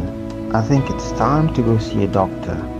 It's the only way we can solve this situation. They were prescribed some multivitamins and were asked to change the diet and add other things to the menu with hope there will be a change. Still, Kathy couldn't conceive. After 3 years, Paul became more impatient. He was getting old and he desperately wanted to have a child. He then decided to find himself a woman out of his marriage. Only after 3 months of having an affair with another woman, the woman became pregnant. Paul was extremely excited that he would finally be a dad. He then called to inform all his family members. His parents left the village to come meet with the woman who was pregnant with their grandchild. The moment they arrived at Paul's house and found the woman who welcomed them with her stomach started to show there were a small person in. Both parents began to feel hate towards Kathy. They then started to put pressure on Paul to let Kathy go out of the house so that a new woman who's pregnant can move in and replace her. With all the hate, Paul also started to develop hate towards Kathy. He decided to let her go out of the house without giving her anything. Kathy cried and started to beg her husband. Please, please, Paul, please. Please feel pity for me. You know you are the only family that I am. Please, I'm begging you. Do not leave me at this moment. I really need you next to me, please.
Family members.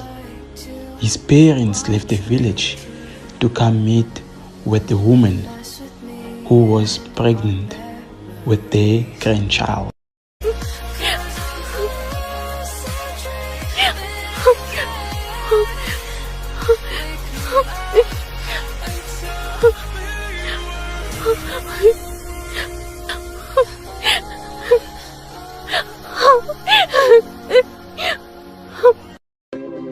Heartless. After he threw Kathy out, he immediately replaced her with a new woman and gave her everything she desired.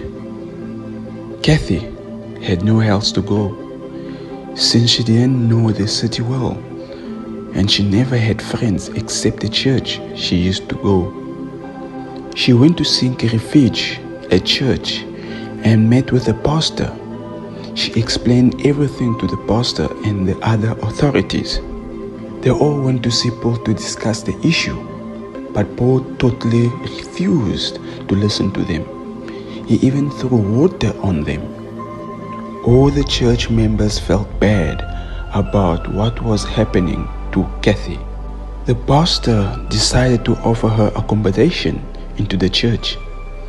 Kathy started to live inside the church, depending on the church members to support her with toiletries and food. A month later, Sister Mary, who was also one of the church members, she was planning to open a new boutique, and she wanted someone she can trust to be in charge of her new boutique, since she had other businesses she was running. She then thought of Kathy. The pastor was aware of the idea Sister Mary had. He encouraged her to give the opportunity to Kathy. He shook his hand to Sister Mary and he said, I'm so glad that you are thinking about the young girl. May God see your generosity and bless you.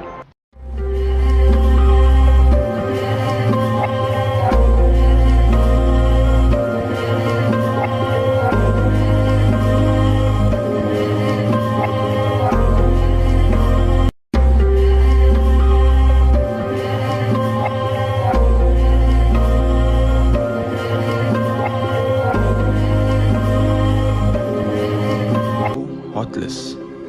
After he threw Kathy out, he immediately replaced her with a new woman and gave her everything she desired.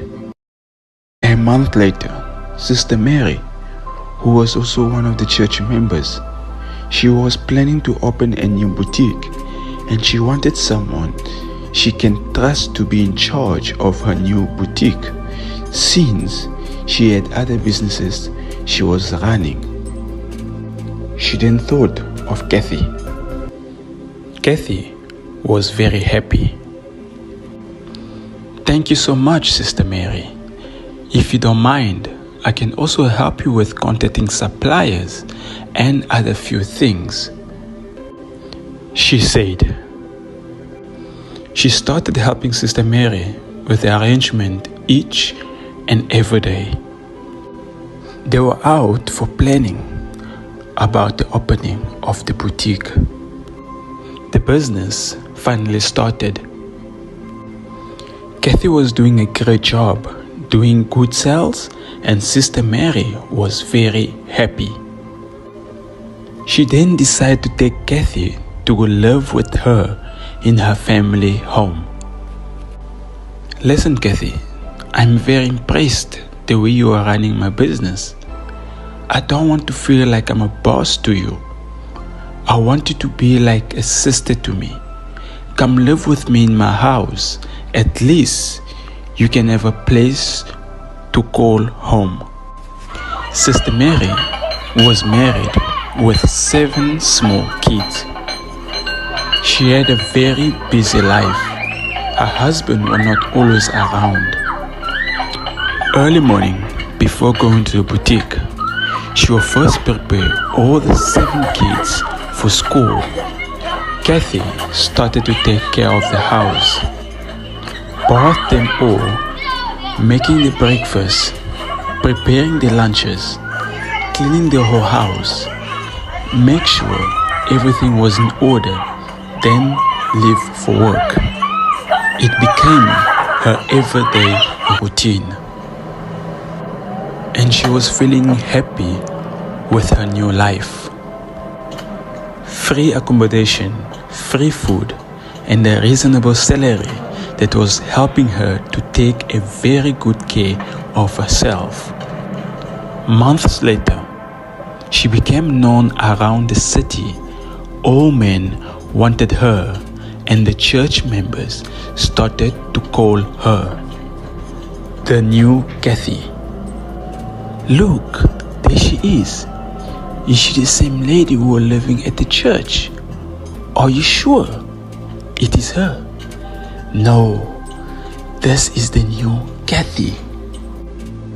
Sister Mary, she then decided to take her younger brother to live with them because her husband was not always around, to make them feel safe having a presence of a man in the house.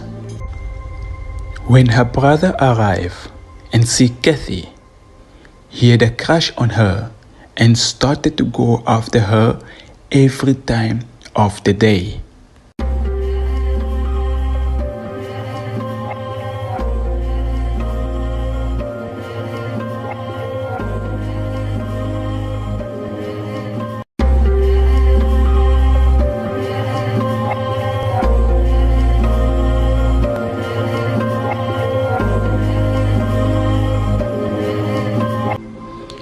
Kathy was doing a great job, doing good sales, and Sister Mary was very happy. She then decided to take Kathy to go live with her in her family home. Sister Mary, she then decided to take her younger brother to live with them because her husband were not always around, to make them feel safe having a presence of a man in the house. Kathy started to feel uncomfortable around him. She then told Sister Mary about it. Sister Mary was very unhappy. She then decided to chase her brother in her house without giving him a chance to explain himself. She trusted and loved Kathy a lot. She did not want something to happen to her. Around the area and the whole church, everybody was curious on how more beautiful Kathy was. Men started to attend church service every Sunday to meet with Kathy. Some of the men at church was going through the pastor to ask for a permission to date her. No man would resist Kathy's beauty. Still, Kathy didn't accept any of them. One day, on her way home, after spending the whole day working in a boutique, she met her ex-husband, Paul. "Good day, my wife," he flattered her. "I was busy looking for you everywhere. Thank God someone told me where I can find you. And I was on my way to see you." Kathy was very surprised and took time to listen to him. "You cannot imagine how much I miss you," Paul said. "I still love you, and if we can fix everything, we can still get back together, since we never divorced." Very innocent, Kathy was still in love with her husband. She didn't take a time to think about it. She got very excited. After that day, they started to see each other, again secretly, without no one knowing, not even the pastor or Sister Mary. They were seeing each other almost every day. Only 6 weeks later, Kathy started to feel weak, waking up late. Sometimes she couldn't manage the shop. Sister Mary started to notice some change with Kathy's behavior. She then approached her and asked, "What is wrong, Kathy? You look strange all these days. Is there any way I can help?" Kathy asked Sister Mary to take her to go see the doctor, since she didn't know what was wrong with her. And they then went to the hospital to check on her. Hours later, they received the result finding out that she was already 4 weeks pregnant. Very shocked they both were. Sister Mary started to question Kathy about her pregnancy. Kathy cried, and cried. She told Sister Mary about everything she was doing with Paul secretly.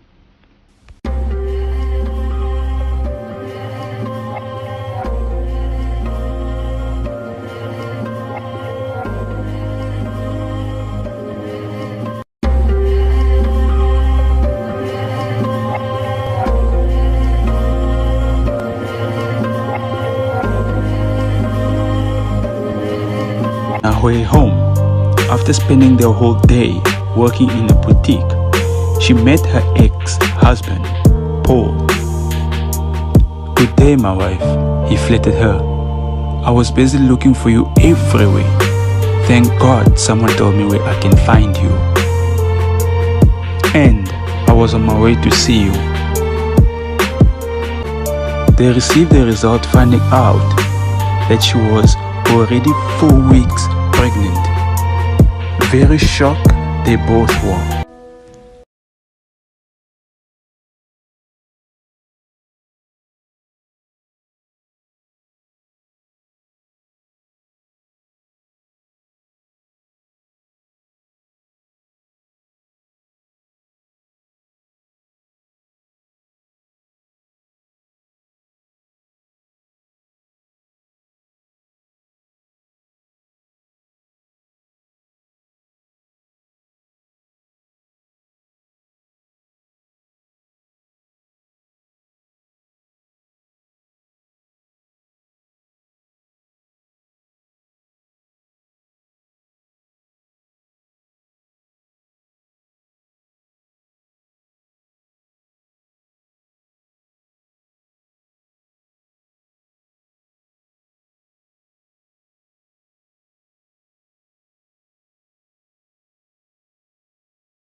Louise finally paid everything Kathy owed the hospital.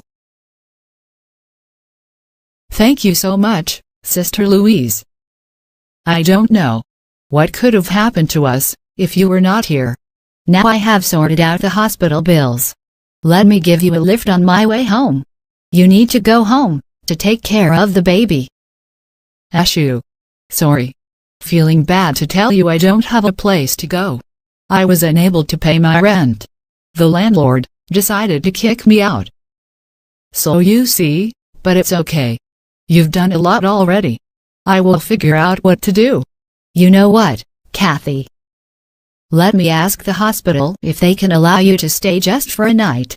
I'll be back to get you. Give me 24 hours. Please take care. Bye.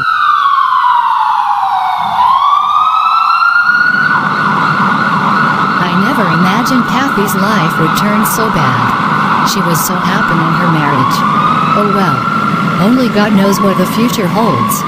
Let me go see Sister Marie, so we can help Kathy and her newborn baby.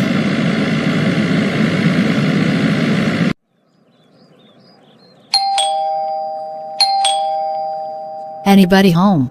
Yes, coming. Hi Sis Marie. Hi Louise. What's a surprise to see you. Please come in. Hi Louise, nice to see you. Hi, likewise. It's nice to see you guys too. I will leave you two ladies to catch up. I'll be at the back, Marie. I'm coming straight from the hospital, and decided to come and see you. Hospital. Hope you okay. Yes. It's not about me. It's about Kathy. Kathy. Okay, what about her? Is she okay? I met her in the hospital and she told me everything that had happened to her. Please Marie. Try to help her if you can. She is in a difficult situation. She gave birth 2 weeks ago and the hospital kept her there, because she is unable to pay the hospital bills. I paid her hospital bills but now, she doesn't have a place to go to. She gave birth to a beautiful baby girl. As you know, I'm not always around.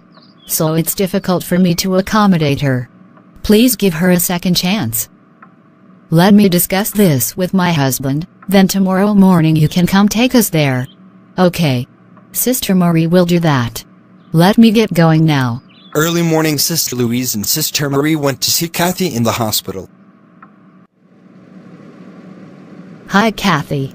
Sister Marie. Sister Marie. We've been thinking a lot about you. Louise told my husband and I what happened to you after you gave birth. And we decided to take you home with us.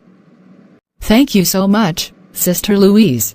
You too, Sister Marie, for opening your kind heart towards me and my baby. Please forgive me for everything I did in your house. Please. It's okay, Kathy. We already have forgiven you. Get the baby, so we can go. Sister Marie's husband called Paul over the phone to give him the good news that Kathy gave birth to a beautiful baby girl. Let me call Paul, so I can give him the good news about Kathy's birth. Hope this news changes things for the better, but oh well. My wife, I'm going to put Paul on loudspeaker, so you can also hear our conversation. Is that okay? Yes, honey, that's okay.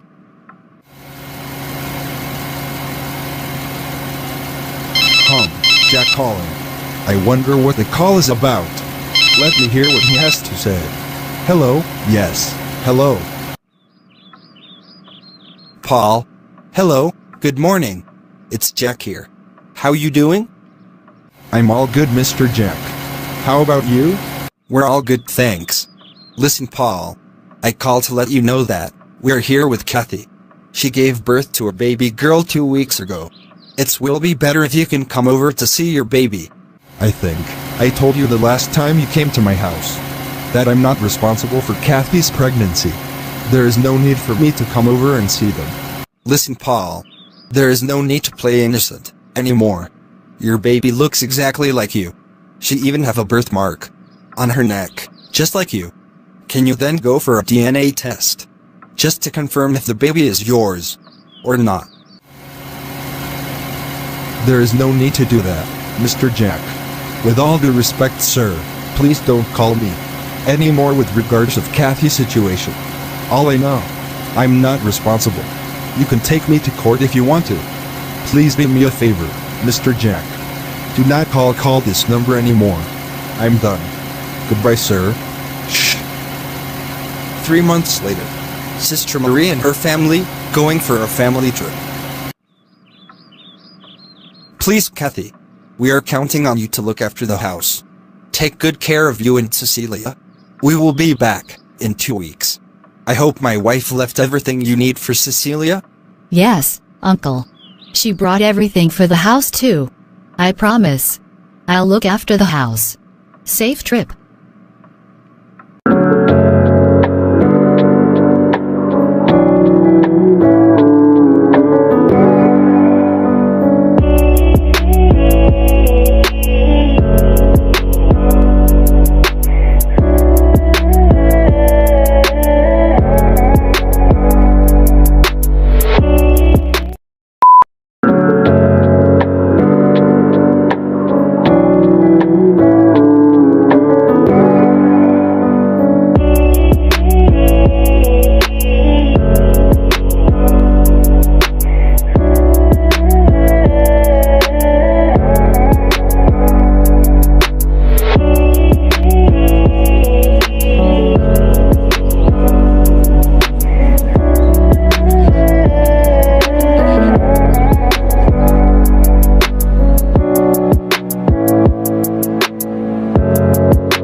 Are you ready for the trip, my love? Yes, my love. I'm ready. I don't understand what taking these kids so long. I told them just to pack a few clothes, but look now. They want to pack a lot of clothes for the trip. Kids, come on, let's go. We're just waiting for you guys. These kids. Shoo. My love, just go and call your kids. Otherwise, we will be waiting for them here forever. Okay, love. Coming. What's taking you so long? Sorry, Dad. We were still packing. Where's your brother? He's still not yet here. And time's going?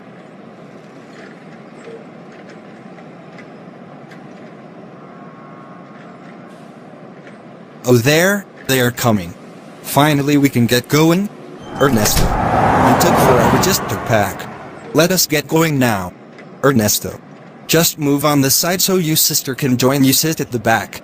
Joyce, join your brother at the back seat. Your mom seating here in front. Okay, Dad.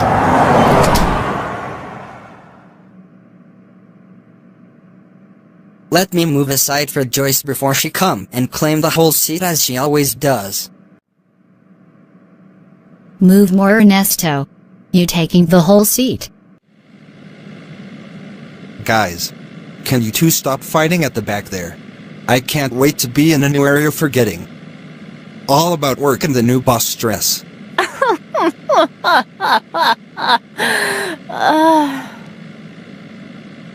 Days are moving fast, my love. You will face him indeed. Anyway, it's a good idea. Taking a break and going for a holiday. After all the challenge you are facing at your workplace, you can now clear your mind. Plus, the kids finally will spend time with you. That's true, my love.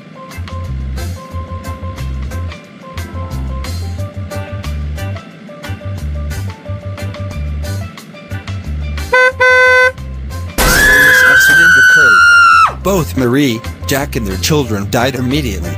And few hours later, the bad news immediately spread to Sorry Kathy's for your ears. loss. Doctor.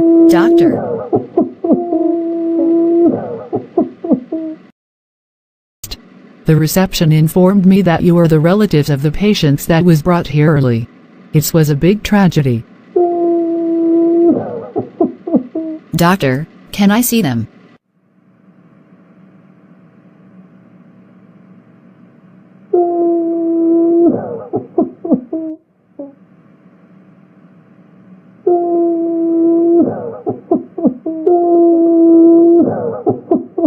Why?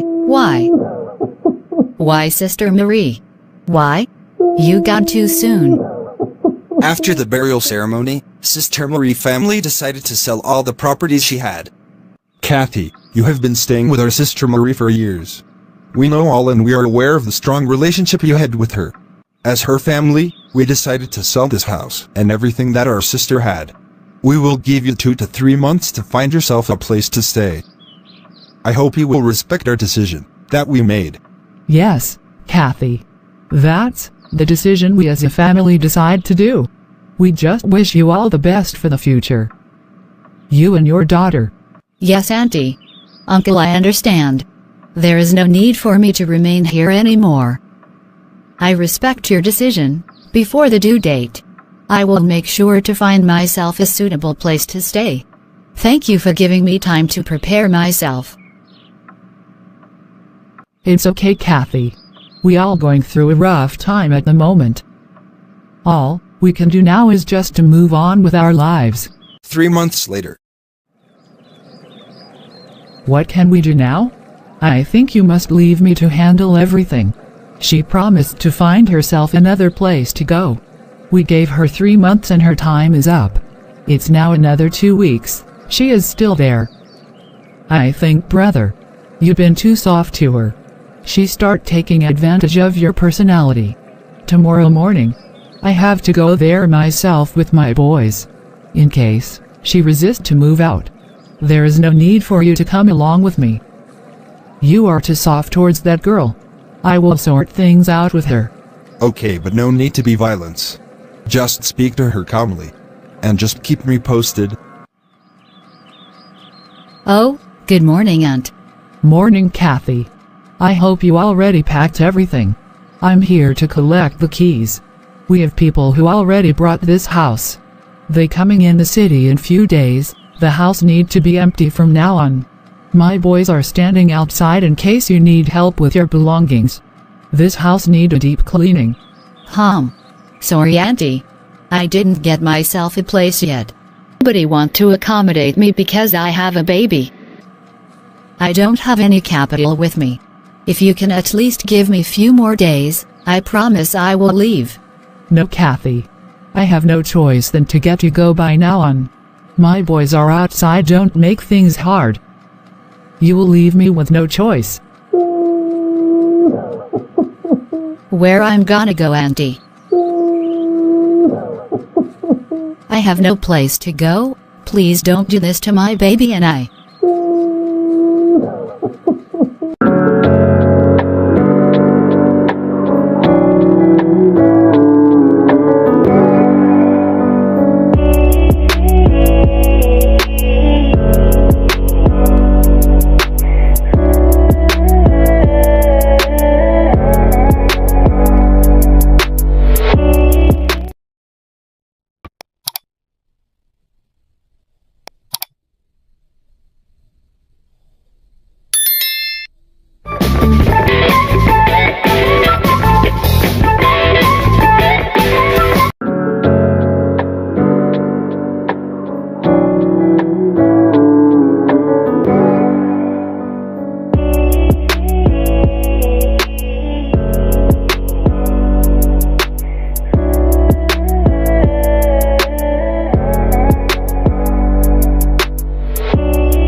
I heard about your story and I'm sorry. I really wish I could help you and your baby. Unfortunately, the church cannot accommodate you either. The owner of the place sold the whole building. We must leave this place as soon as possible. The church only find a small space. It cannot accommodate more than 50 people and there is no extra rooms there. beside my office, but I can assist you with baby items in case you need. Okay, Pastor. I understand. This was the only place that came in my mind. As you know, I don't have any family. Sister Marie was the only family that I had in the city. It's okay. I have to be positive. Goodbye, Pastor. I feel hopeless. God has taken Sister Marie away from me. She was the only person who considered me as her real family. Sister Louise too, but I don't know where to look for her. The church were the only place that I thought of getting help. I love my daughter, she is the only family that I have. But I'm not able to give her a better life she deserves. Maybe if I give her to a good orphanage, she will meet a family that will love her and give her a better life that I'm not able to give her. I think it's the only option. And I believe one day, if things get better for me, we will see each other again. I promise I won't forget her, no matter what.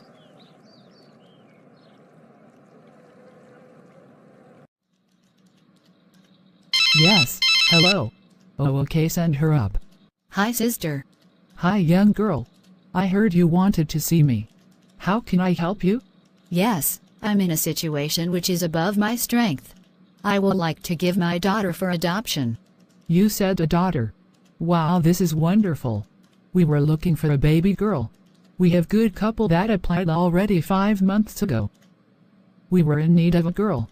Please give me some time to get you in our interview room. Once you pass the interview, then we will call you in few days to come and fill up some forms. Please follow me. 1 week later, Kathy finally gave her daughter Cecilia for adoption. The new family paid her certain amount of money, which she organized herself, then left the country for UK with hope of getting a better life. Once arrived in the UK, things were not the way she dreamed of UK. Kathy had no other option than to change her way of living life.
Kathy finally got a waitressing job in UK. She got herself an apartment in the city center, and she started to take a good care of herself.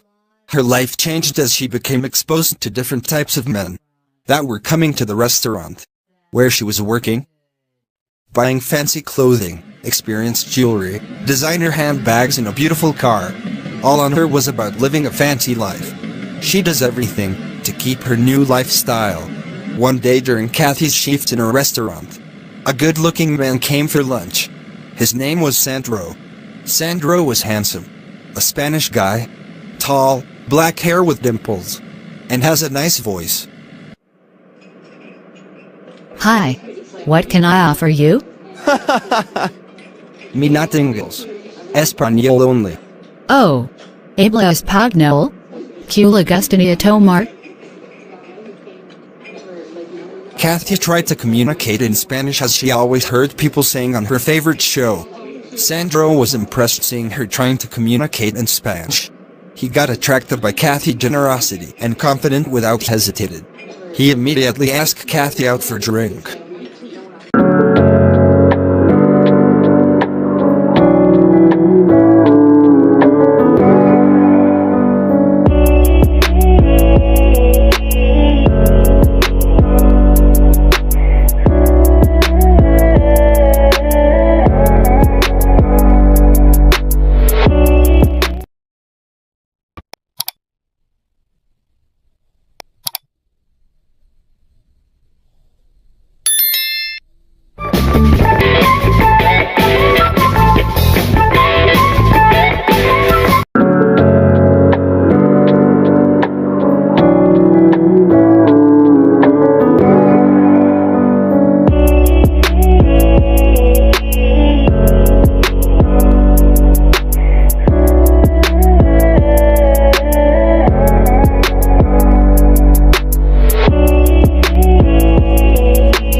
It was a pleasure going to dinner with you.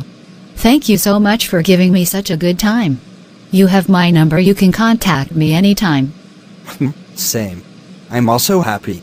9 months later, Sandro and Kathy finally got married, and were living a happy life. After enjoying their marriage lives, they then decided to have a baby. Sadly, the doctor informed Sandro that he was not able to become a father, due to an accident he had before. After arriving home, Sandro suggested if they can adopt the child. Kathy told him about Cecilia. They decided to travel back to where Kathy left her baby girl Cecilia.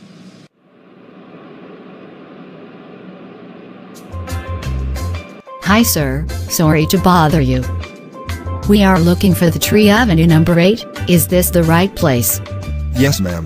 This is the Tree Avenue. Are you looking for someone? Yes, no. Actually yes. I'm looking for an orphanage. I don't know if I'm in the right place. I don't remember seeing this new building, the last time I was here. The place looks strange to me. You say you were looking for an orphanage. This place is a church, madam. Yes, madam. It used to be an orphanage before the accident. There were fire in that place. Everything was burned up. Many people lost their lives, including children. The accident was not good at all. We heard only 25 people survived. And that 25 children were only 8. Such a pain lost. It's okay, don't cry. It's okay. She's maybe one of the survivors. Let's look for a way. We can find out more about what really happened. We can go to the police nearby. They can identify the victim's identity. Cecilia can still be alive.